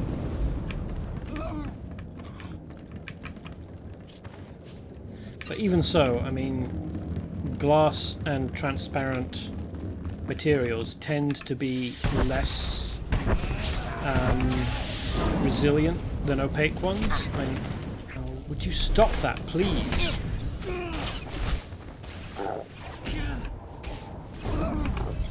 Past the zoo and close to Imperial territory now. Scanners have picked up a group of Imperial walkers headed our way. Do what you can to put those walkers out of commission. You'll be crossing enemy lines to reach them, so stay sharp. Apparently going this way and then through into this area is actually the more efficient approach. Would have been nice to know before, but okay. The armor thing has an in-lore explanation as well. Apparently shielding technology atrophied a lot during the 3,000 years or so between SWTOR and the movies, while hyperdrive technology improved significantly. Yeah, I mean, there has to be an in-universe explanation for why you don't see people in the movie era deploy mobile force field generators like the sniper and marksman class can do in this. That isn't just, well, they didn't think of it, you know, in the 70s and they only thought of it for the game. That's a Doyleist explanation. A Watsonian explanation, an in-universe explanation, would have to be something like either they've lost the technology or blaster power so far outstripped the capacity for mobile temporary shield emplacements that there was virtually no point anymore in deploying the things because they couldn't stand up to even one blast. Because it certainly seems like blaster technology has improved as well. I mean, Doyleist explanation for why low-level blasters in the game do very little damage is game balance, but Watsonian explanation has to be that the shots aren't as powerful. We're going to be able to slip past this guy, aren't we? Quite that before and it didn't do anything. Work. Like,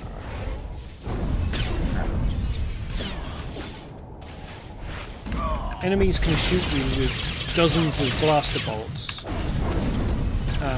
and it won't take you down. And that can't be entirely because you've got some kind of personal force field, if you've got one at all. I'm not going to get past these guys either.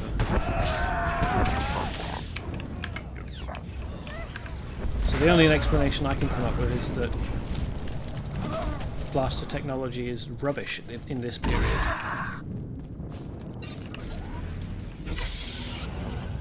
Although that isn't reflected in cutscene damage effects. Like as a trooper, you pull out quite a short pistol-sized blaster and you can take down, as long as you shoot them in the right place, you can take down walker droids. The battle ones with 3 legs.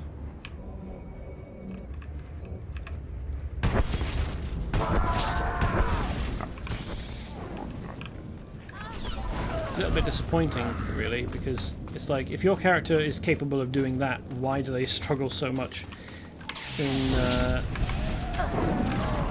ordinary fights? Like, you could have, when you were creating the cutscenes, made it so that the disparity between the capability of the cutscene character and the gameplay character wasn't so large.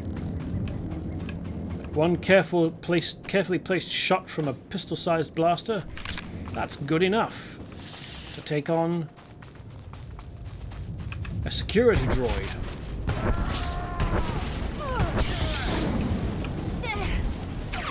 If you just sneak around behind a security droid, which you can't do during gameplay, and shoot it in, I don't know, between an armor panel, or between armor panels, that'll take it down. How close do I have to be to this thing to... Do I have to...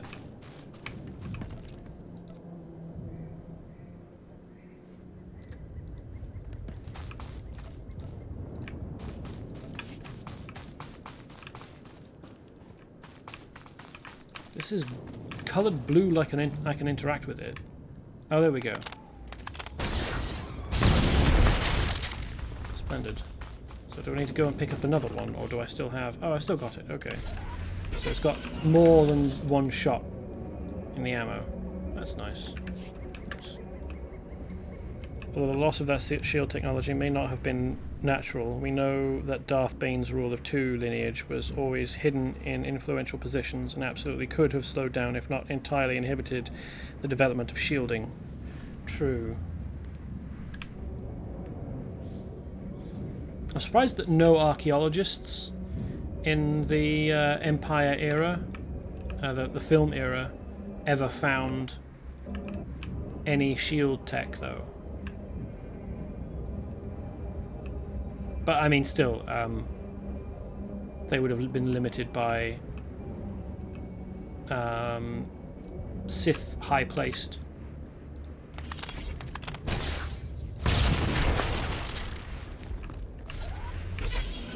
Because I think I recall Darth Sidious' master was before Sidious killed him. Plagueis? Was Plagueis actually Sidious' master? I don't actually... I know that Sidious talked about Plagueis in the films, but I don't know whether that was, like, canon. That Plagueis was Sidious' master. Anyway, if it was...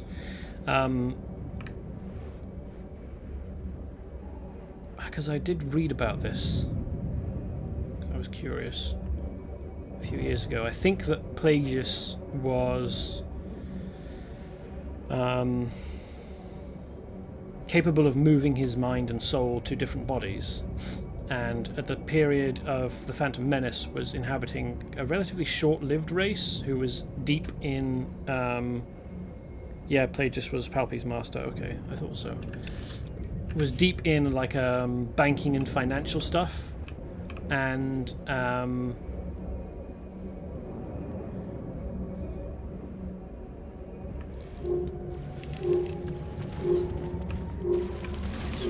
definitely have been making it. Have been using that money, I think, to fund the commando, not the commandos, the clones. I think his money was what funded all the clones of the Clone Wars.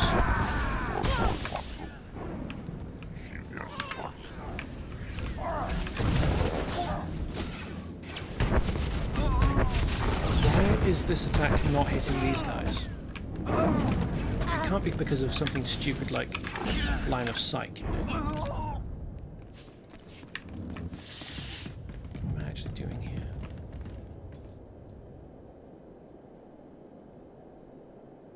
I'm activating a homing beacon. I should probably do the bonus objective first.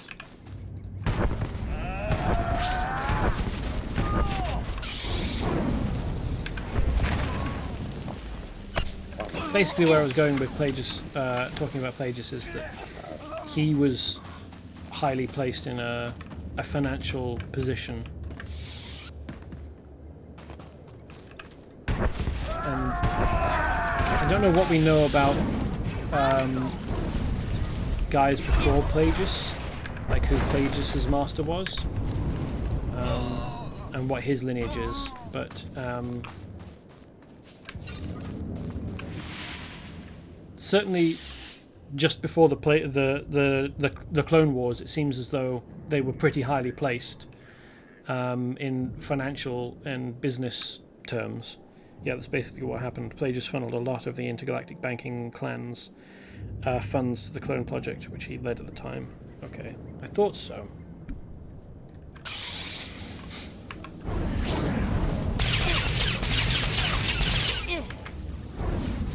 So even if, I suppose, an archaeologist had found some kind of personal shielding device, it couldn't have been put into mass production because the Sith were in control of, or at least, even if not in direct control of all manufacturing, certainly would have found out about it all very quickly, and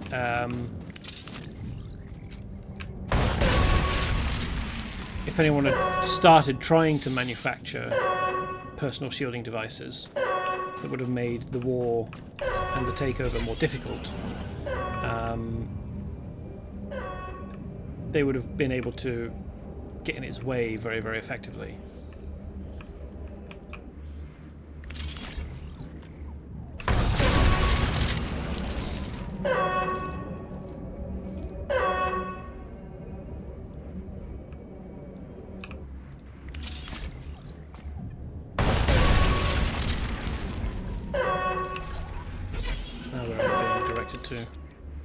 Back over here, okay. Plagueis' master was a dude called Venomous, spelled V-E-N-A-M-I-S. Does Venomous, do you suppose, have any kind of affinity for venoms and poisons? He owned a large amount of mining companies and a very large shipbuilding company. Cool. That's interesting. So, again, with the being very rich approach, which makes things much easier if you're a villain.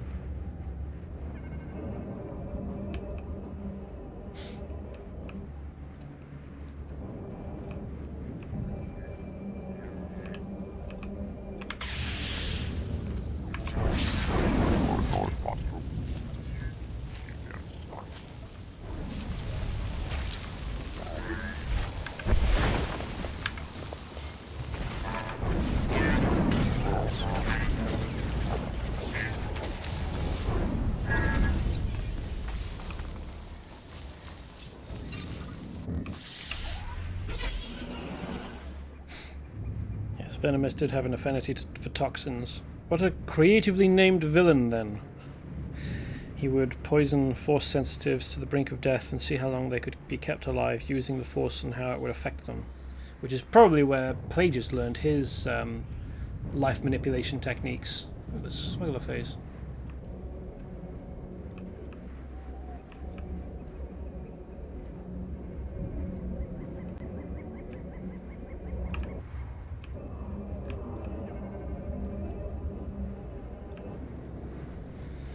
I wish these droids were easier to find, like more frequent.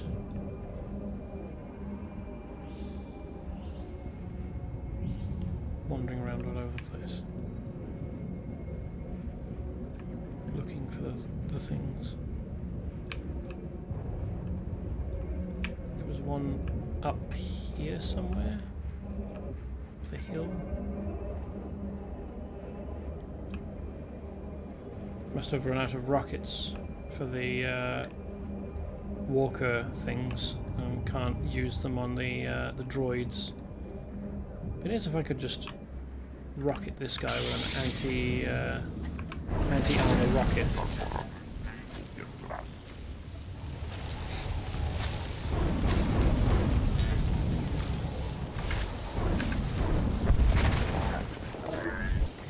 They just continued these experiments on the living force and eventually did something terrible that plausibly could have resulted in Anakin being born purely of the force.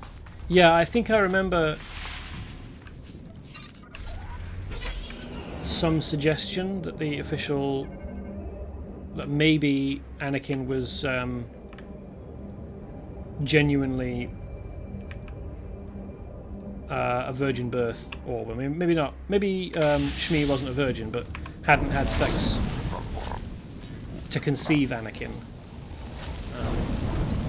I don't know that her account is necessarily a very accurate one. I mean, if she'd had a traumatic experience, she probably wouldn't want to talk about it, and maybe would prefer to claim that Anakin was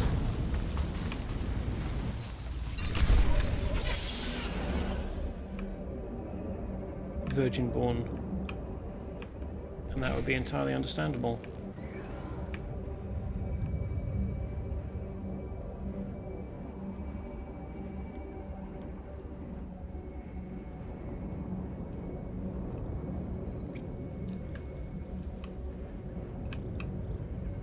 Oops, there's a guy hiding behind that tree. Oops, I'm going in the wrong direction. Let's go for the... there's bloody Imperials everywhere. Just in the way, aren't you?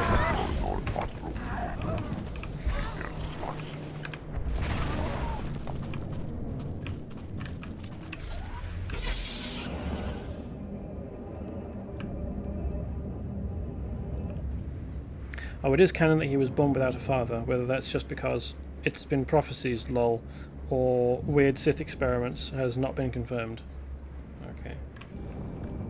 I always feel leery about assertions that the Force, the living Force, is remotely sapient.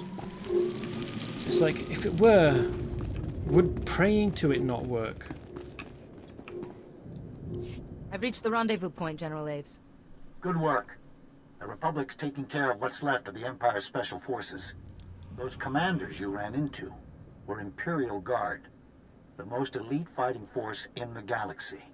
If the Imperial Guard has landed in force on Corellia, this battle's nowhere close to over. We've got to get past them first. I can't say that I found them to be elite force, fighting forces, but okay, I'll take your word for it. What are you planning? We've got to find the Imperial Guard before they find us. Tracing their dispatch orders will be our best bet. The Imperial Command Center's not far from here. Use the spike to take control. Our techs will scan for any orders related to the Imperial Guard. With their special forces down, the Imperial Guard might attack. You brought the Republic this far. Our troops will give you as long as you need. The Empire's jammed our portable comm frequencies.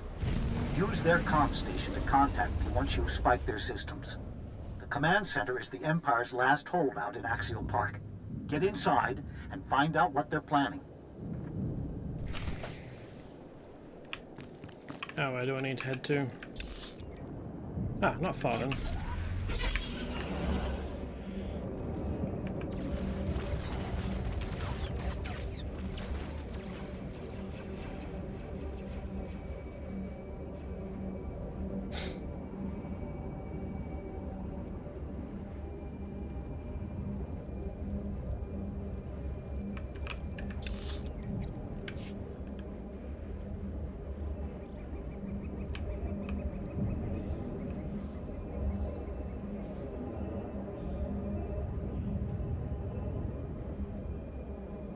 Investigate the Imperial Command Tent. Oh, that's this. Okay, well, I do want to do the bonus objectives.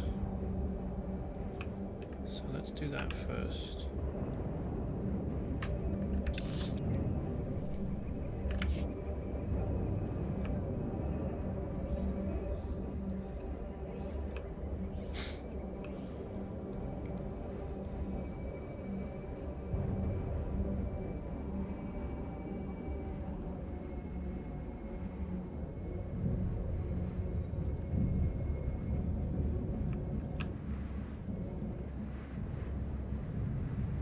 Trapped off-worlders and refugees. Fair enough.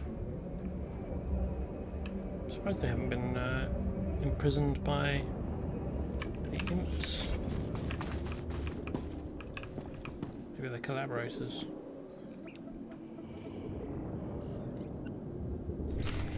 Although, why would a refugee be a collaborator? That sounds like a unlikely sequence of events.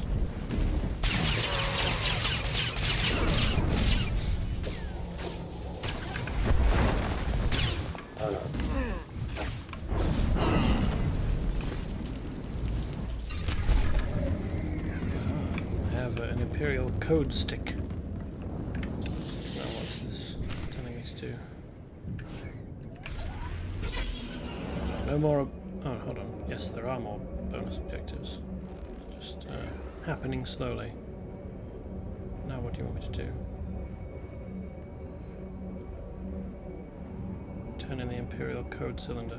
Hopefully that will be the end of that, and it won't ask me to do... Hopefully the game's not asking me to do a thing here, and then come all the way back up here, and then all the way back down here. That would be a level of inconveniencing your players that I don't think that they'd go for. I hope that they'd go for. I hope they wouldn't.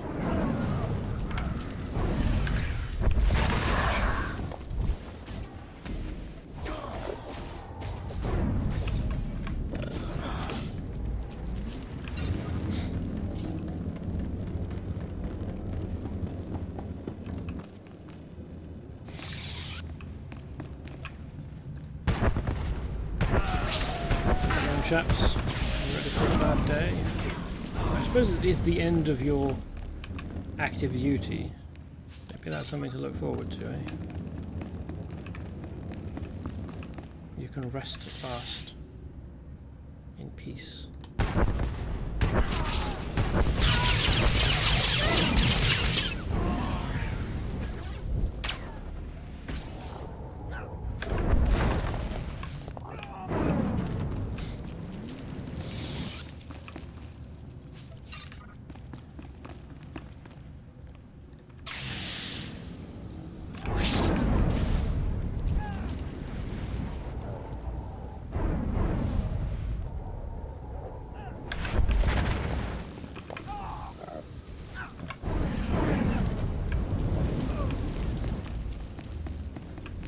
Sith Overlord.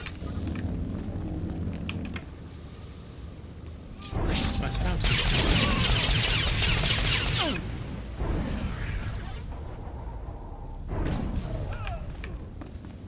Ooh. Exploded arrow.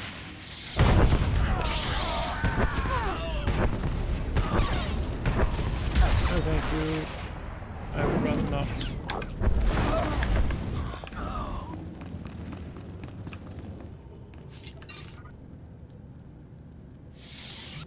Corellia in its entirety is just inconveniencing the player for the sake of inflating playtime numbers. I guess Locath might be a bit worse, but maybe not.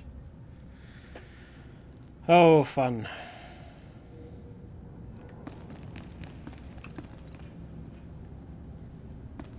What good design.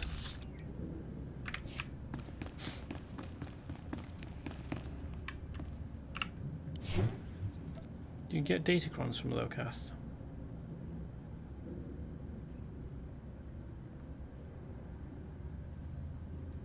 Apparently not.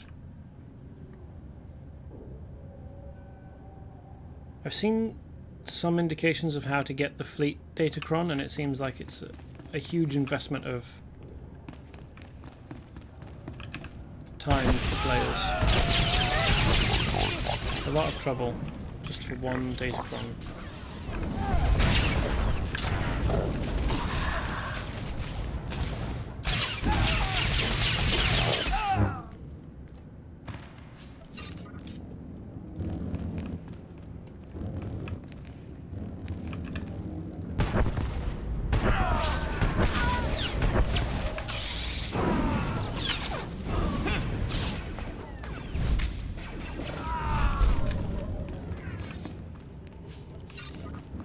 As you can see, I have got most of them so far.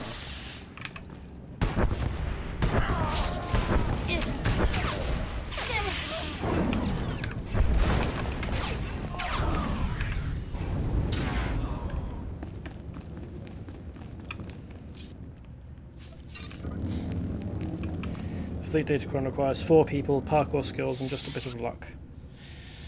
Yeah, there seems to be...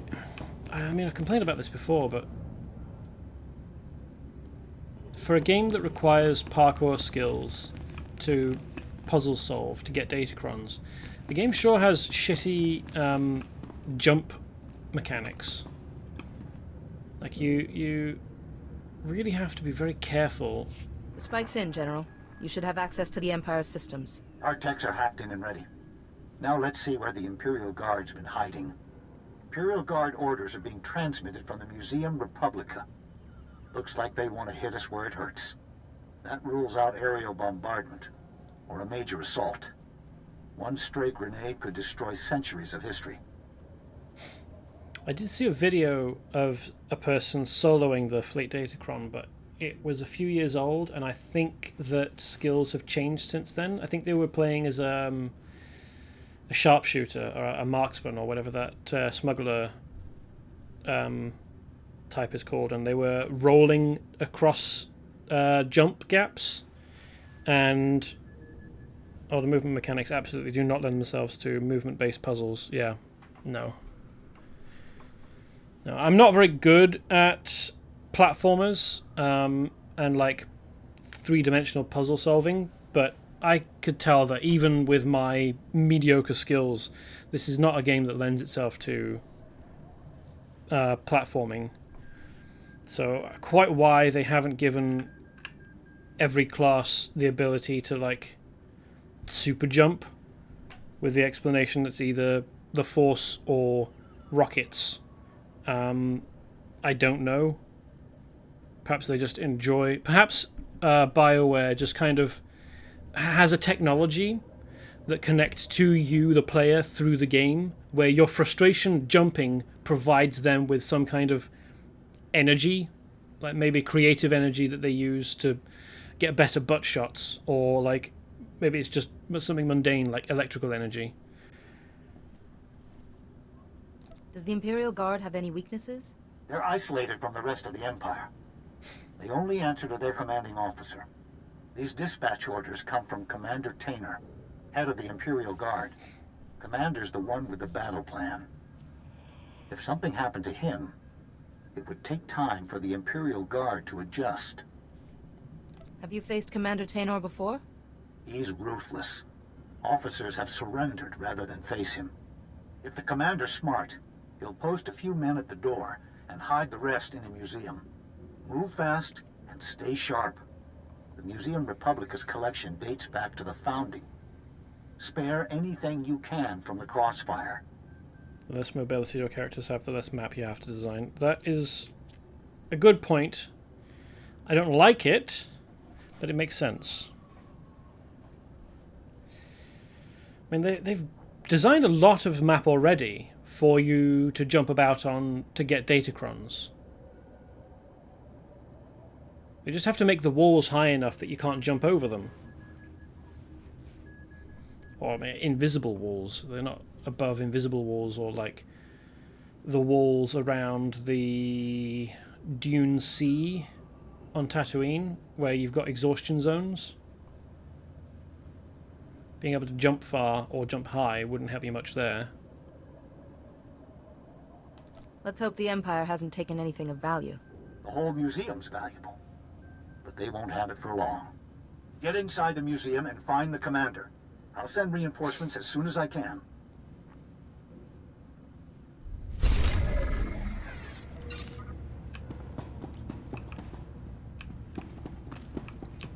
What purpose this building served? Like what's this space for? Why are these things laid out as they are? Oh, there's a person over there. Let's go and spoil their day.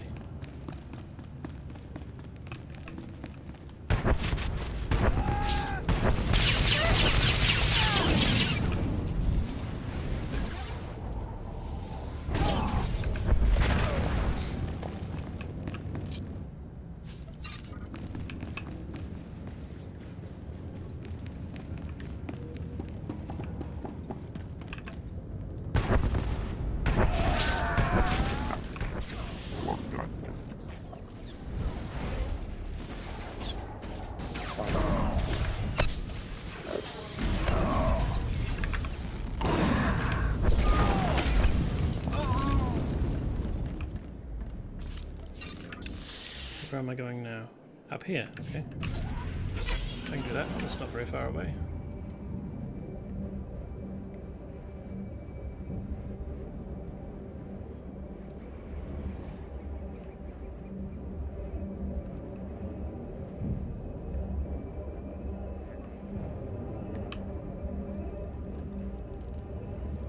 I mean, World of Warcraft, now that I'm thinking about it, World of Warcraft doesn't have jump mechanics. They've got flying for a lot of their outside zones, and the way that they've done the less mobility, the way that they've approached the less mobility your characters have, the less map you have to design, is they've given characters mobility and then just not bothered to design extra parts of the map. Because the old parts that they updated, some of them in Cataclysm and the rest are still like mostly BC. Large areas of the outside world in WoW, like on Kalimdor and the Eastern Kingdoms, are from BC or earlier. And they've just gone, well, you know, it's an old game. If you really want to fly about on it and look down at the terrible texturing and polymaps, then you can. But you only have yourself to blame. Seems to be their reply, their approach to the problem.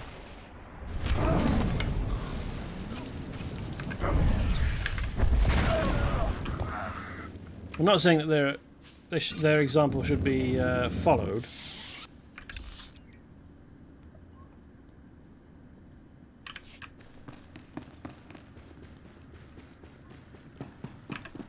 But there is more to this game than there is in like vanilla era WoW, in terms of like stuff that the character can look at and how good it looks.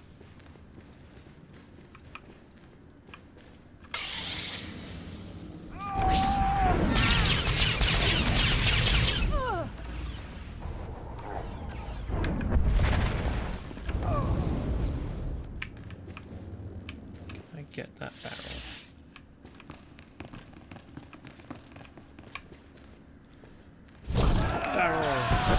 Smoke barrel.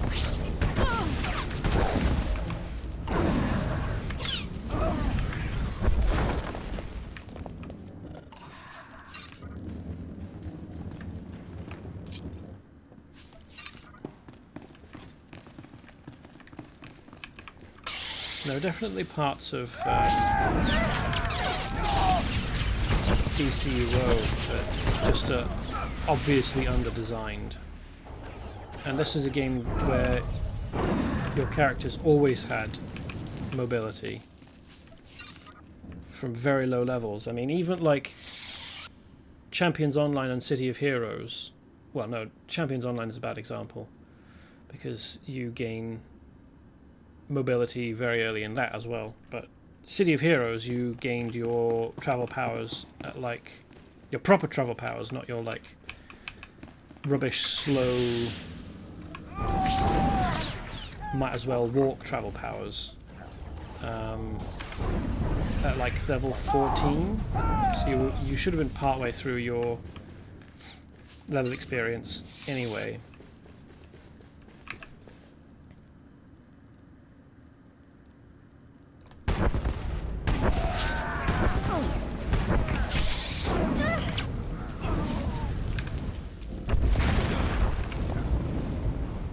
Guess that's the difference in dev mentality. SWTOR probably won't ever get flying mounts just because they don't want to effectively remake the maps to look nice with that new mobility option, even if they could wrangle the engine to do flying players at a reasonable level. Yeah. I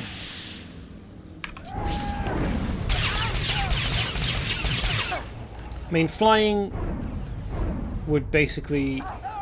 It would be a problem on maps like Coruscant and Nar Shaddaa, because in a lot of places you're not actually in strictly exterior areas. You're in areas that have ceilings, even if they're very, very high up.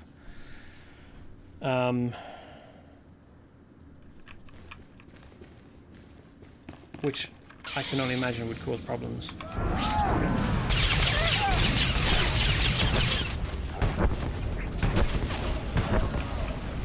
There's also, you probably wouldn't want players to be able to just airdrop themselves into Imperial or Republic exclusive areas. I mean, there are ways of fixing that.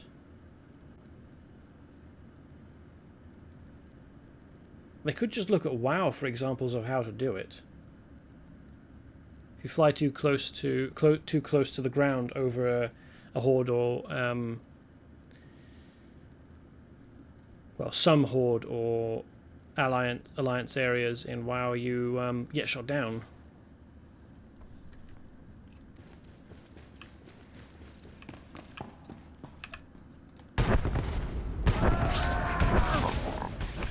Or auto-dismounted in PvP areas.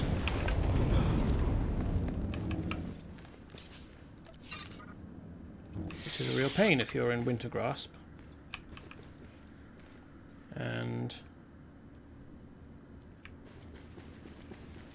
if you're in Northrend, just trying to get across Northrend, and your flight path the path you choose to fly happens to take you over Wintergrasp, and you're partway through flying over Wintergrasp, and then the periodic timer for the PvP switches on. Because Wintergrasp is irritating in that sometimes you can fly over it because the PvP isn't on, and sometimes you can't fly over it because the PvP is on. And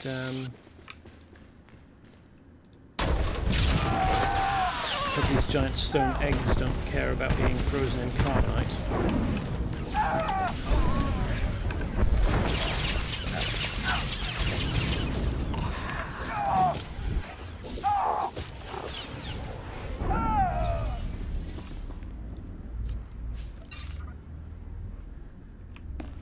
What kind of eggs are these anyway? Are they geodes, or are they actually eggs?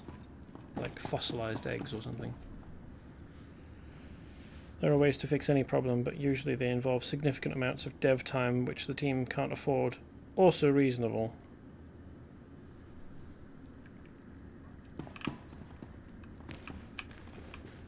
Do you suppose the Imperials broke this, or it was broken when it was brought here and these things have been artfully laid out around it?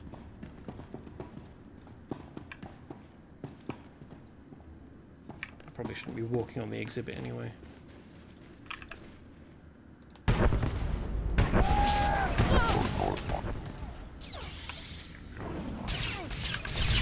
Half a statue.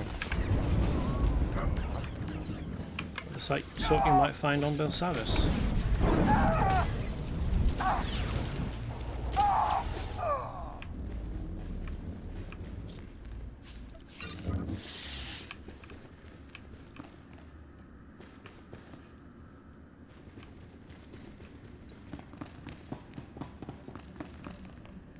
We're going to have a conversation with Commander Taynor here. How's it going, Taynor? Do you feel like You surrendering? must be Commander Taynor. And you're the reason half my guardsmen aren't responding. Yep. I've been waiting a long time for you to reach us. The Republic must be doing well. You could have come out and seen me if you were really waiting that long.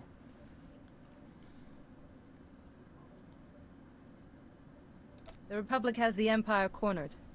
Yet most of the Imperial Guard remains here. The Imperial Guard has no interest in Corellia or the Republic's claim. Our men in the field were sent to challenge you. The Emperor is aware of your presence. Your interference can no longer be allowed. Yes, I'm sure that this is where my interference will stop. Do you know how many times I've been threatened with exactly that? And yet here I still am. Killing me won't solve the Emperor's problems. The children of the Emperor are his greatest weapon. You will not stand in their way. Those who challenge the Imperial Guard challenge the Emperor himself. Yeah, okay. I mean, both are fine. Over there, please, Taynor. Standing in the Imperial Guard's way implies that they'll still be around after I'm done with them. Like, standing in their way implies that there's some kind of equality in the forces being arrayed here. It's like they're approaching an immovable object, is what's actually happening. Countless worlds. Countless armies. To fall here? We are an extension of the Emperor's power. He cannot be defeated. I cannot be defeated. False. I'm still waiting for that surrender. I failed the Emperor. I will not shame him by surrendering. I swore an oath of loyalty to the Emperor. To break it is unforgivable. My mistakes cannot go unpunished. Kill me. Weird hill to die on, but at least you're dead. Forget the Emperor. You're the Republic's prisoner now. Serving the Emperor has been my life. Keeping me alive now would be torture. Splendid. We'll do that then. Checking in, General. Looks like the Imperial Guard was cleared out. Commander Taynor survived the battle. Yes, sir. I'll relay the message. General Aves apologizes for our timing, but it looks like we weren't needed. We'll secure the museum. The General requests that you meet him back at the command bunker ASAP.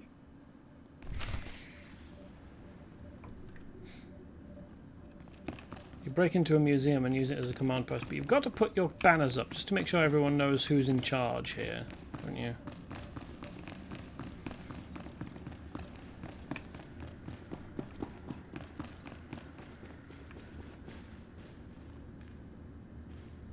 Odd way of laying out the exhibits.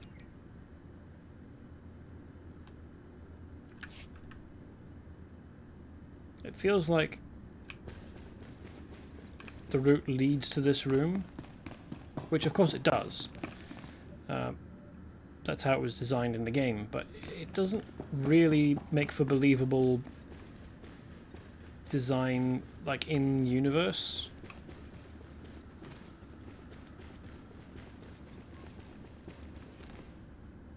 Anyway, we need to get back up here to hand things in. So let's call a shuttle. Oh, that's the only shuttle point here. A little inconvenient, but okay.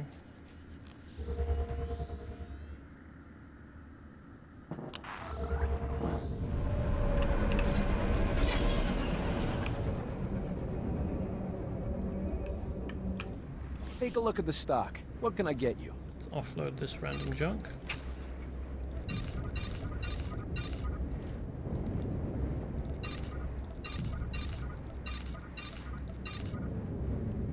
What's in here? Appreciate your business.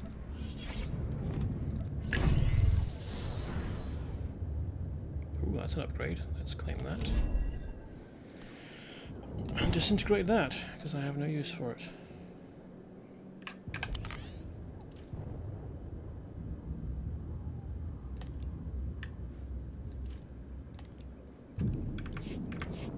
Ooh, can I break that down? Yes. Let's deconstruct that.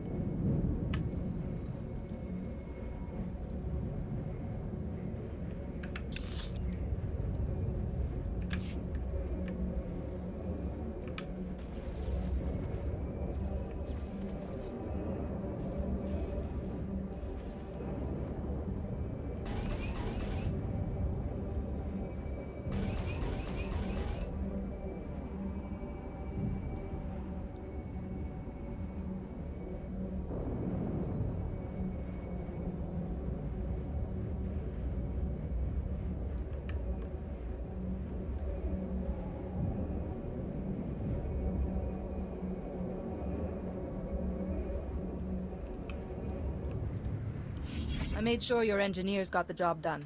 Tram should be running fine now. Kubala fanga no jibo. Mukili makolunki ni at bompa boshuda.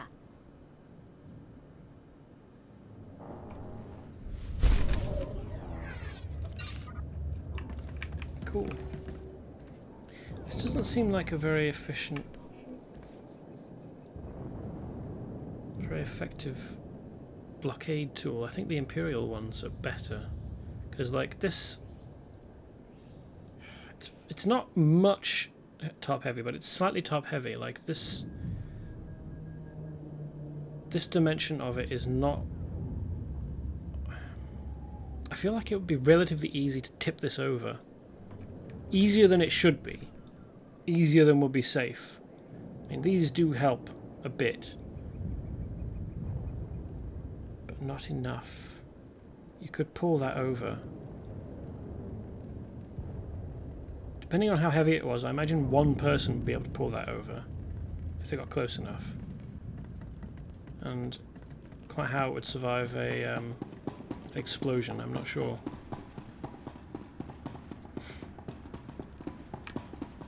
I think the kind of square, squat, blockish Imperial defensive blocks are better designed.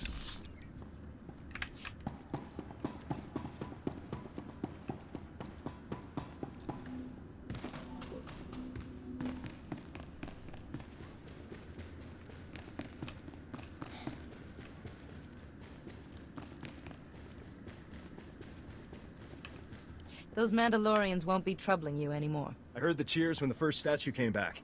Figured you must have succeeded. We're already deeper than we've ever made it before. The Mandalorians are finally on the defensive. Thanks to you. All your men needed was some relief. Glad I could do it. You've given us all something to hope for. A Corellia that's free of the Empire's goons. Thank you. If I can't be there with my squad, it's good to know they've got a chance. Cool.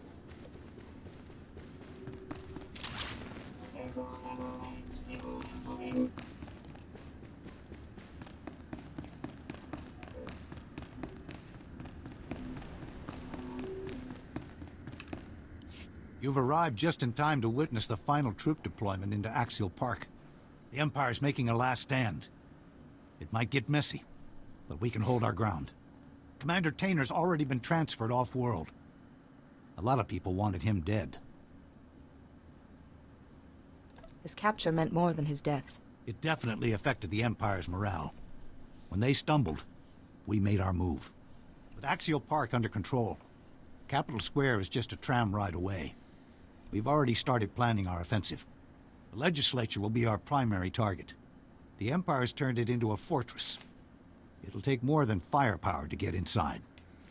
Luckily I have more than firepower on my side. Councillor Balos might know a few shortcuts. The Councilor's risked his neck for us already. We contact him now. He might lose it altogether. Cole Kantaris is familiar with the legislature's security from his days in the Council Guard. He'll be our best starting point. You'll find Captain Kantaris in the Council Guardhouse in Capital Square. He should be able to brief you. Let Kantaris know I'm on my way. I'll get back to troop deployment. When we know our next move, my men will be ready.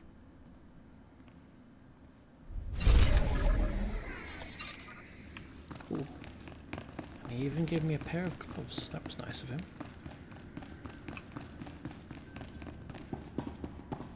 Oh. Don't think that's the right way. No.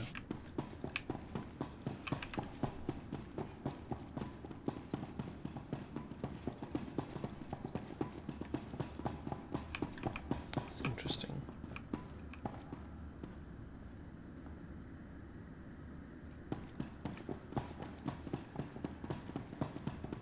Pattern of pipes on the underside. I assume that's an underside, except there's a sticky out knob bit. Not sure what orientation that thing's supposed to have.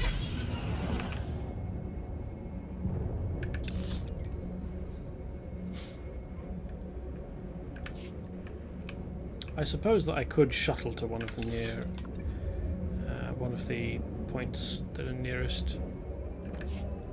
Yeah, but I feel like the experience of going along the tram is valuable.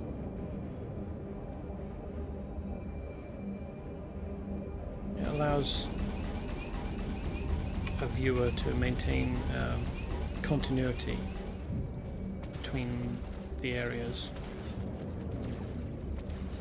how they relate to one another, and like in terms of position. Umwaga. Womi topi.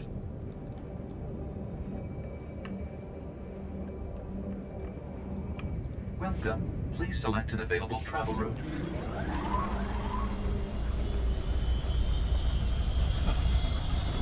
Oh, there was someone else getting on behind me. I was like, I didn't think that there were moving parts on the tram, was there? No, there weren't. There was a tram pulling out slightly behind me. I didn't even notice anybody else.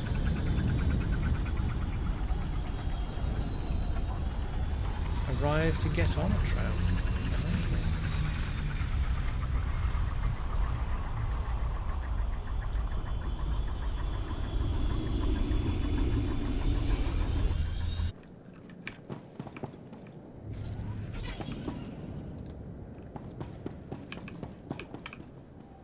They're gone.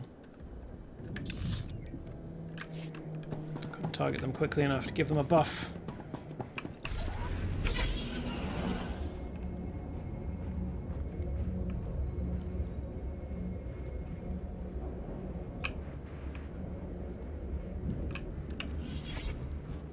Kuchusa yomata chitoya, asubi mota uipa. Pampawula ji ota kakoga huta nupisto. Tauz azulas uval tung mi chakulka dimaji. Missed his second sentence there. We've just gotten word the Imperial Guards captured some of our officers, a very select group. Duros, Zabrak, Twi'lek, all non-humans. The Guards interrogating them.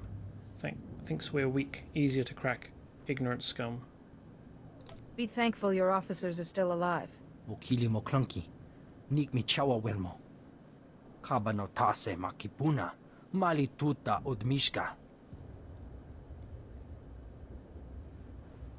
Chonki faguta. Jiho poda ji oto vokise.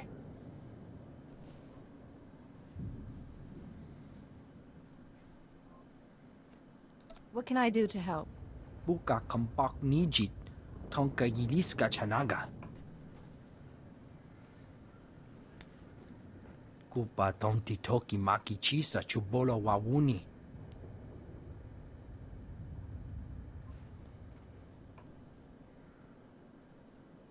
I'll handle it. Chobat I kafstuan dile jihulo kuta. What does a Duros look like?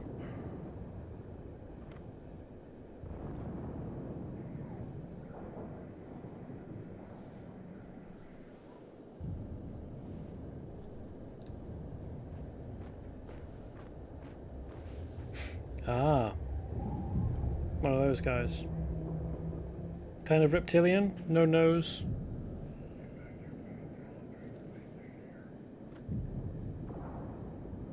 Little narrow chin and mouth.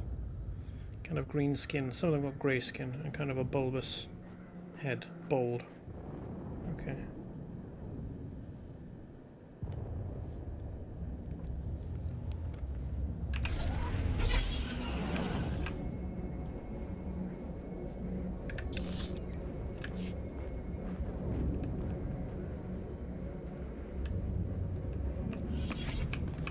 Oh, this is a Duros.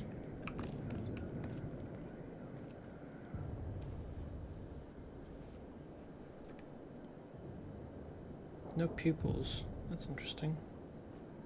I don't think they're supposed to be compound eyes. Anyway. Nanekari maraka amkam. Ja uklibik. Me marakneba. Oh, they've got suction cup fingers. That's weird. Do not let fear guide you, Sergeant. Now is the time for courage, resolve, and sacrifice. Bulmogala apayan. Nilama ini amka amgap.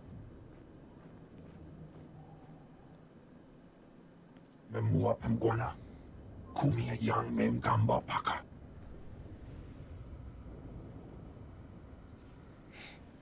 The Empire won't hold this sector. Not if I have anything to say about it. Yang perlu amka. Kalami nayakira. Nebua ripo.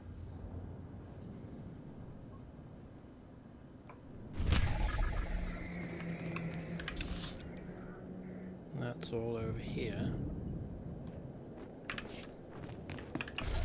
Next is come in here for a talk.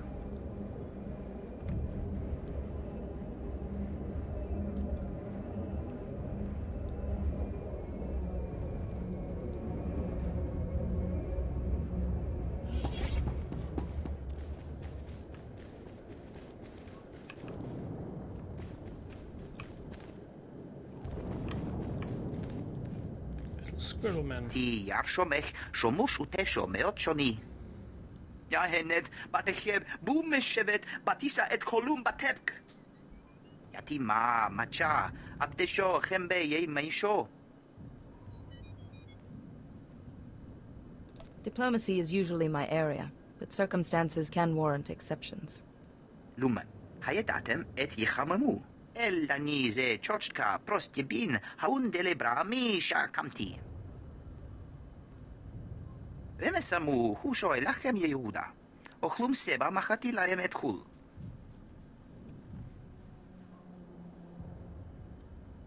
Diplomacy is usually my area. You've killed an awful lot of people to be saying that diplomacy is your area, Guhei. I don't know that that's really accurate. There's something you're not telling me. Intiomare.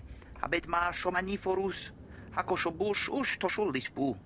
Yati ma macha. Abdesho chembe ye meisho. Etaicham vayurayita tseb un razab.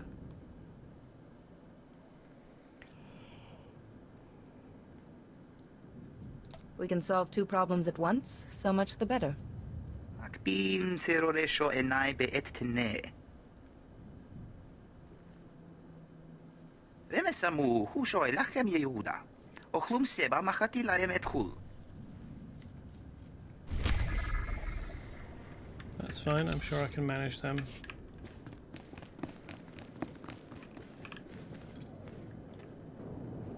Trooper phase.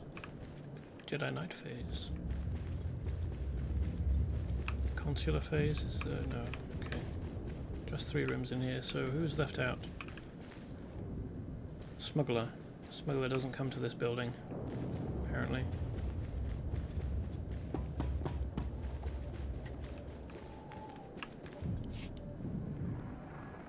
Are you in charge here, Sergeant? I need to find a bunker called Guardian Hold 1. Corellian officials may be hiding there. Oh? Yes, sir. Corporal... Sorry, Sergeant Rossiker, Republic Operations. You said a Guardian Hold, sir? If there's some escape route nearby, we should have been told. It was intended to be a Republic fortress, but it's been appropriated by the enemy. Do you have any more details on Guardian Hold 1, sir? We're not a combat unit, but we do have resources. Imperial officers have been receiving transmissions from inside that bunker. So the Guardian hold isn't entirely sealed. They're in contact with the surface. Right. Right. Any signal from inside would be scrambled, and they'll have the best equipment on the market. But our array could reconstruct it. A military-grade communications array should track the signal in short order. Ordinarily, yes. We just link to the communication points around Capital Square. Sir, those points monitor and boost comm signals. But the Imperials captured them all yesterday. No one can get near them. The Empire has put guards on those points, I take it. There's reports that the Imperial Guard are on watch, and there's Sith with them.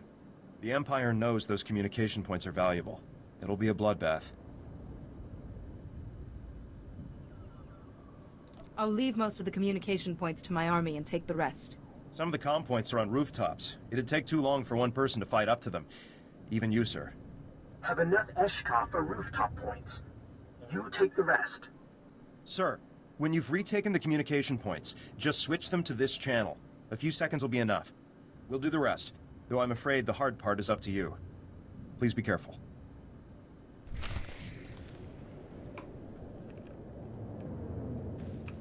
Who's he gesturing at? This guy? Or over here? He keeps looking over his shoulder. Weird. Weird choice to give that animation to that character.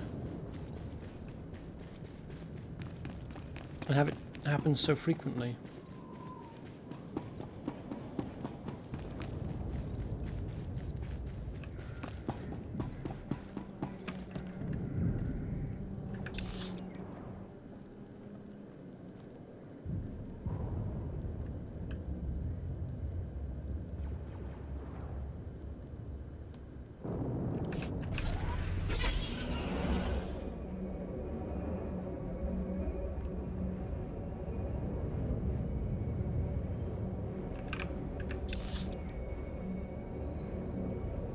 Just work our way across. We're not going to have time to do everything in the remainder of the stream today.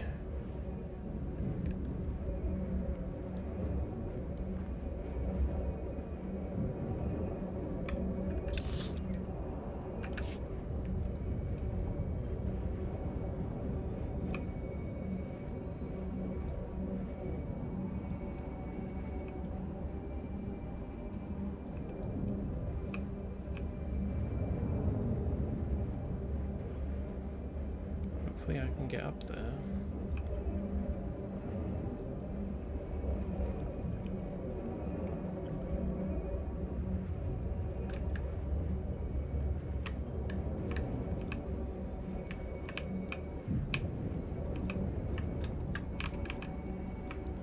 Why was that easier to get up than over here? Okay.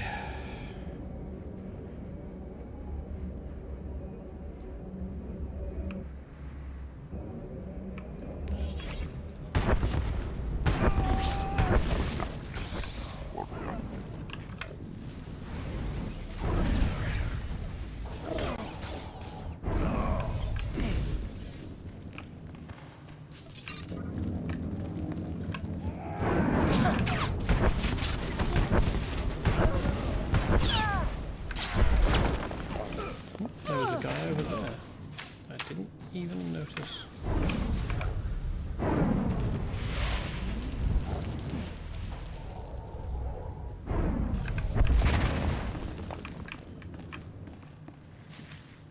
What am I doing here again? Communications center.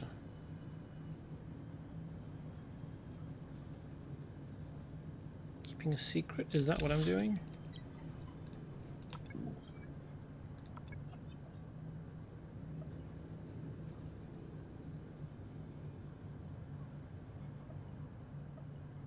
Presumably. Retrieving Republic battle plans.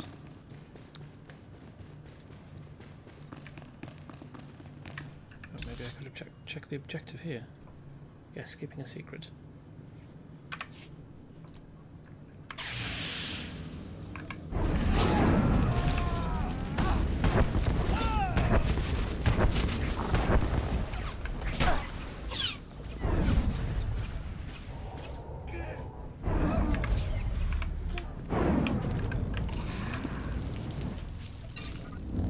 I did think it was weird that there was just one ordinary dude standing on his own. Apparently he had invisible friends.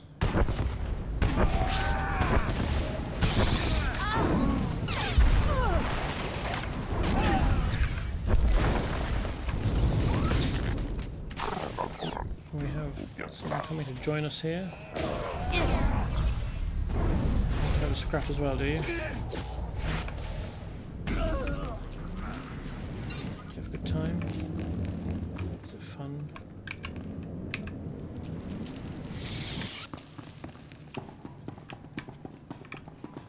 I suppose all these four are together. They probably are.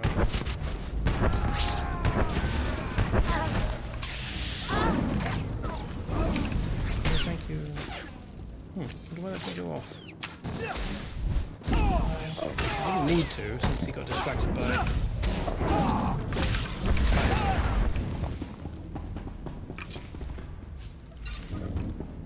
I thought I pressed the button for Force Wave. Nothing happened.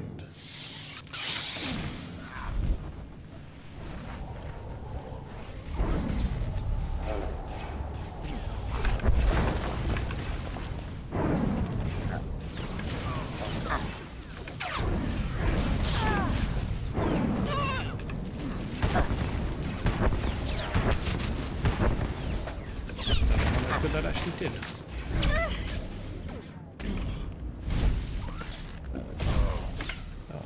fairness, I am a bit starved for AoE options.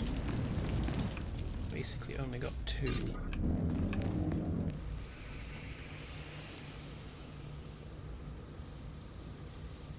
Well, 3 for Force Wave, but that's player based, so it's not that much help. The range is unusually engaging it.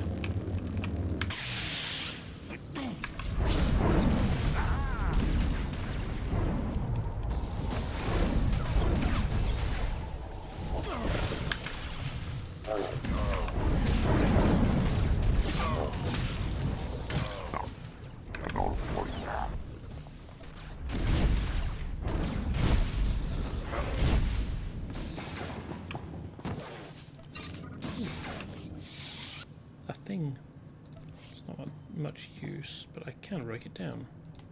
So let's do that.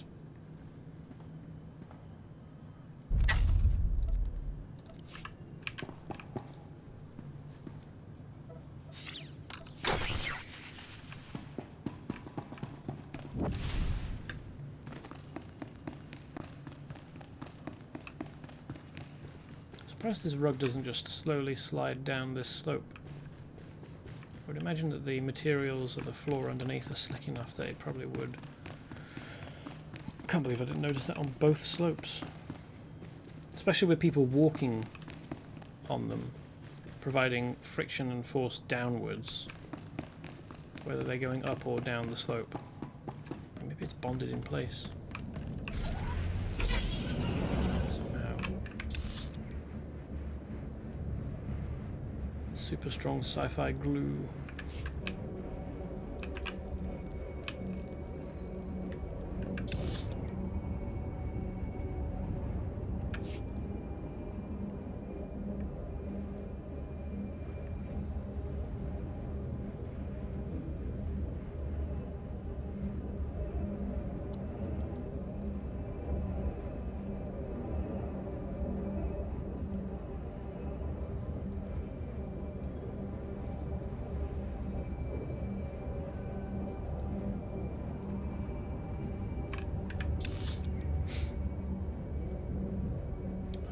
This way, don't I? I don't think I can get across here. I need to go through like that.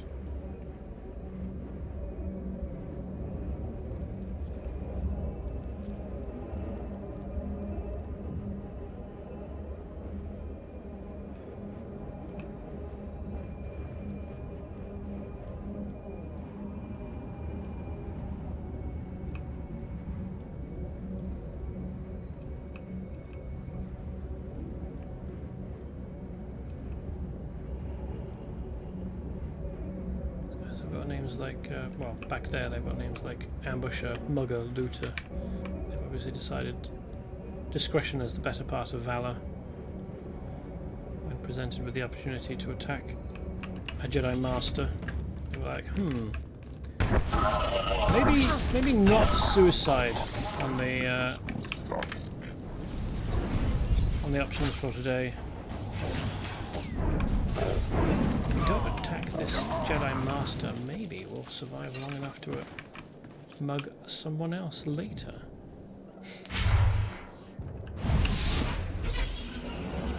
For an idea. Oh, I was coming back this way anyway, wasn't I? Didn't have to double back just to look at them. So these muggers, bandit, ambusher, jumped out and gone, oh, sorry, thought you were someone else.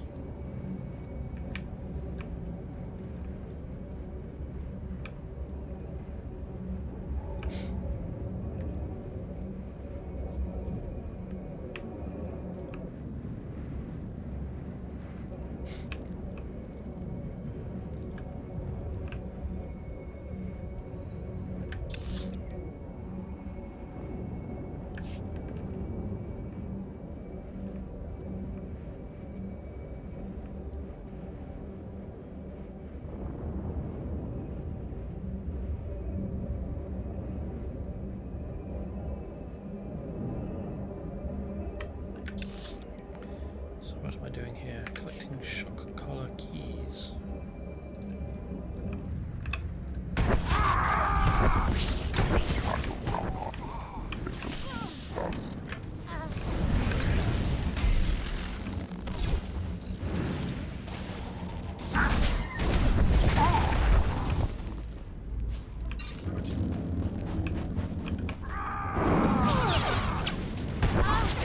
Stand up too much today.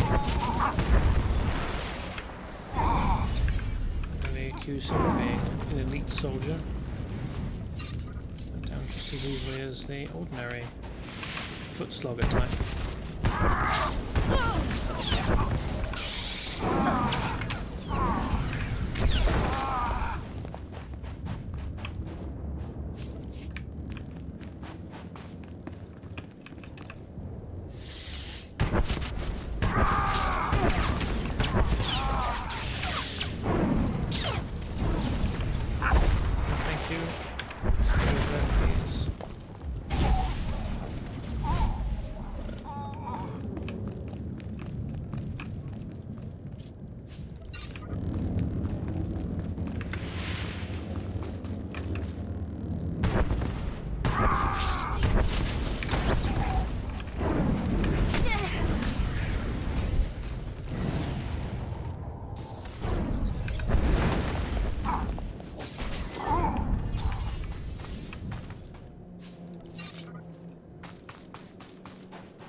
He's an actual Imperial Guard.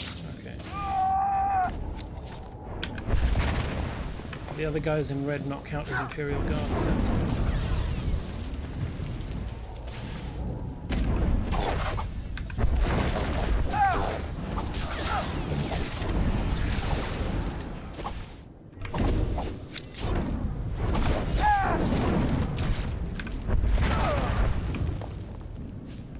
Ah, there we go. One shock collar key.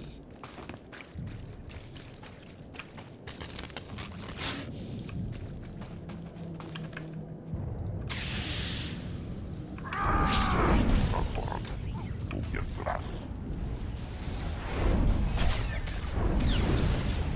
thought that each collar had an individual key.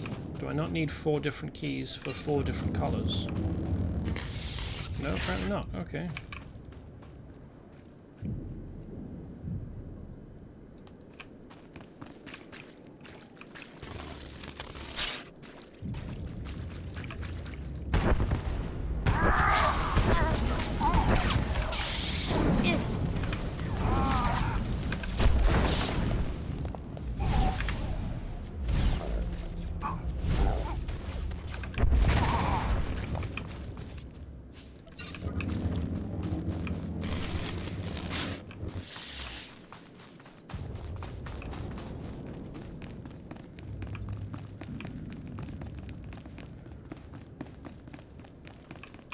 Sorry, chaps.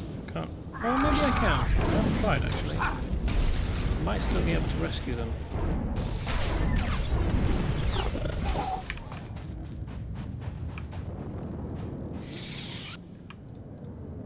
Nope. I've rescued enough. I've met my quota. The rest of you are buggered. Sorry.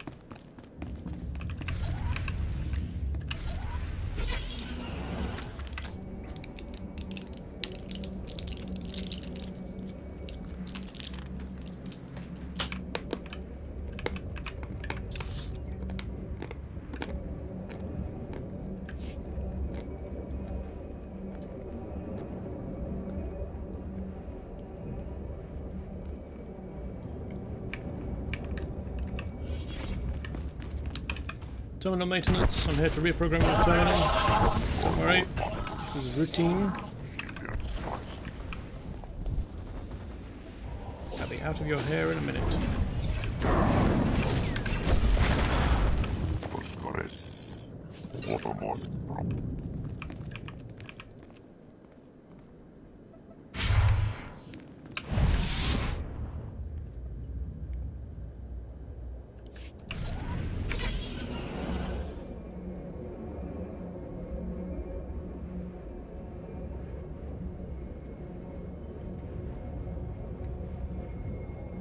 If there's much point in flying up here.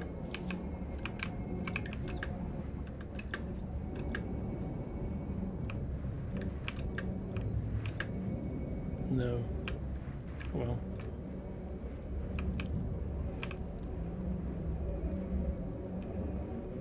Surprised those guys didn't notice me. Did fall awfully close to them.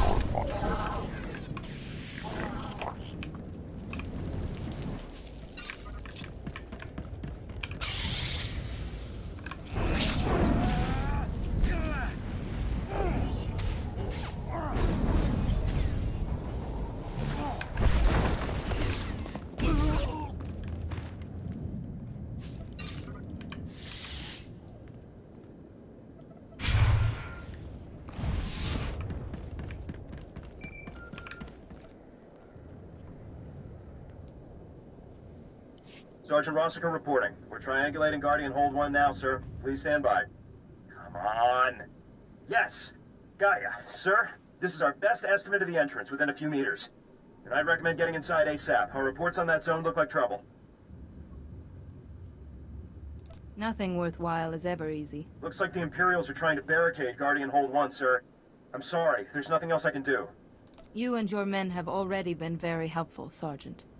We all appreciate that, sir. Good luck. Sergeant Rossiker signing off. Okie doke. Where's that? Over here. Oh no, that's the hand in. And that's a hand in there as well. I think that's what I'll do. I think I'll just go hand those in, and that will be the end for today. I'll come back and do these things next time.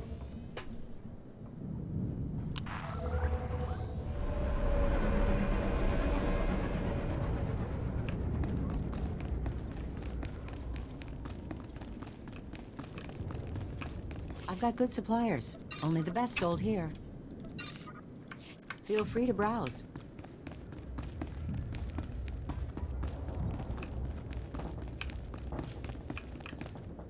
Colonel, the officers are free. Their collars are scrap. Patoga wata kiko uba kiriwata buki donko. Kabano tase makipuna. Mali tuta odmishka.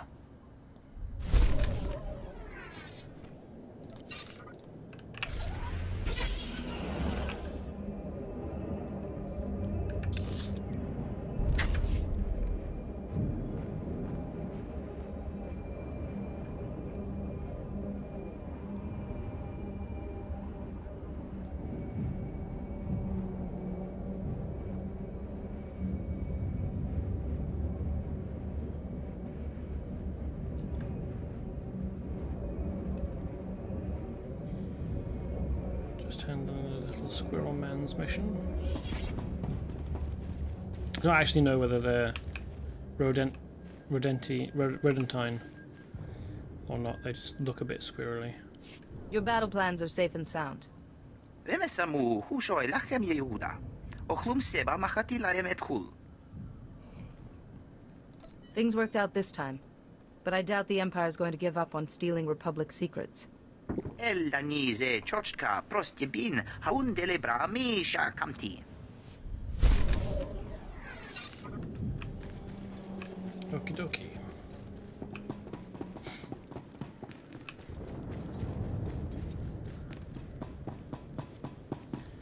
So we still have a selection of things to do. Shatter the siege, government clearance, and as above so below. This is the planet storyline, and this is the class storyline, I think. But that will have to happen next time. We're on Wednesday now, so Friday will be the next stream. Around about 8 PM GMT for 3 hours. The consistent thing is the 3 hours, not the start time. Of course. So I hope to see you then. Between now and then, this recording will go up on my YouTube, Vanilla Jester Gaming, along with all my other stream VODs.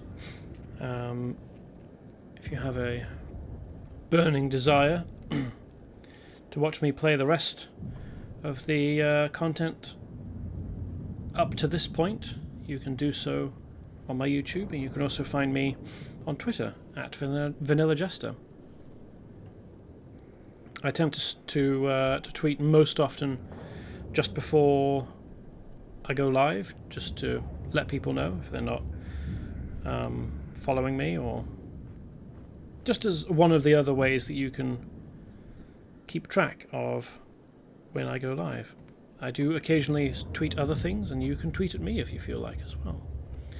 I would welcome the communication. So I hope you've enjoyed, and I hope to see you again whenever that happens to be, whether that's on Friday or not, for whatever reason. And until I do, I hope you have as good a time as you possibly can. And goodbye.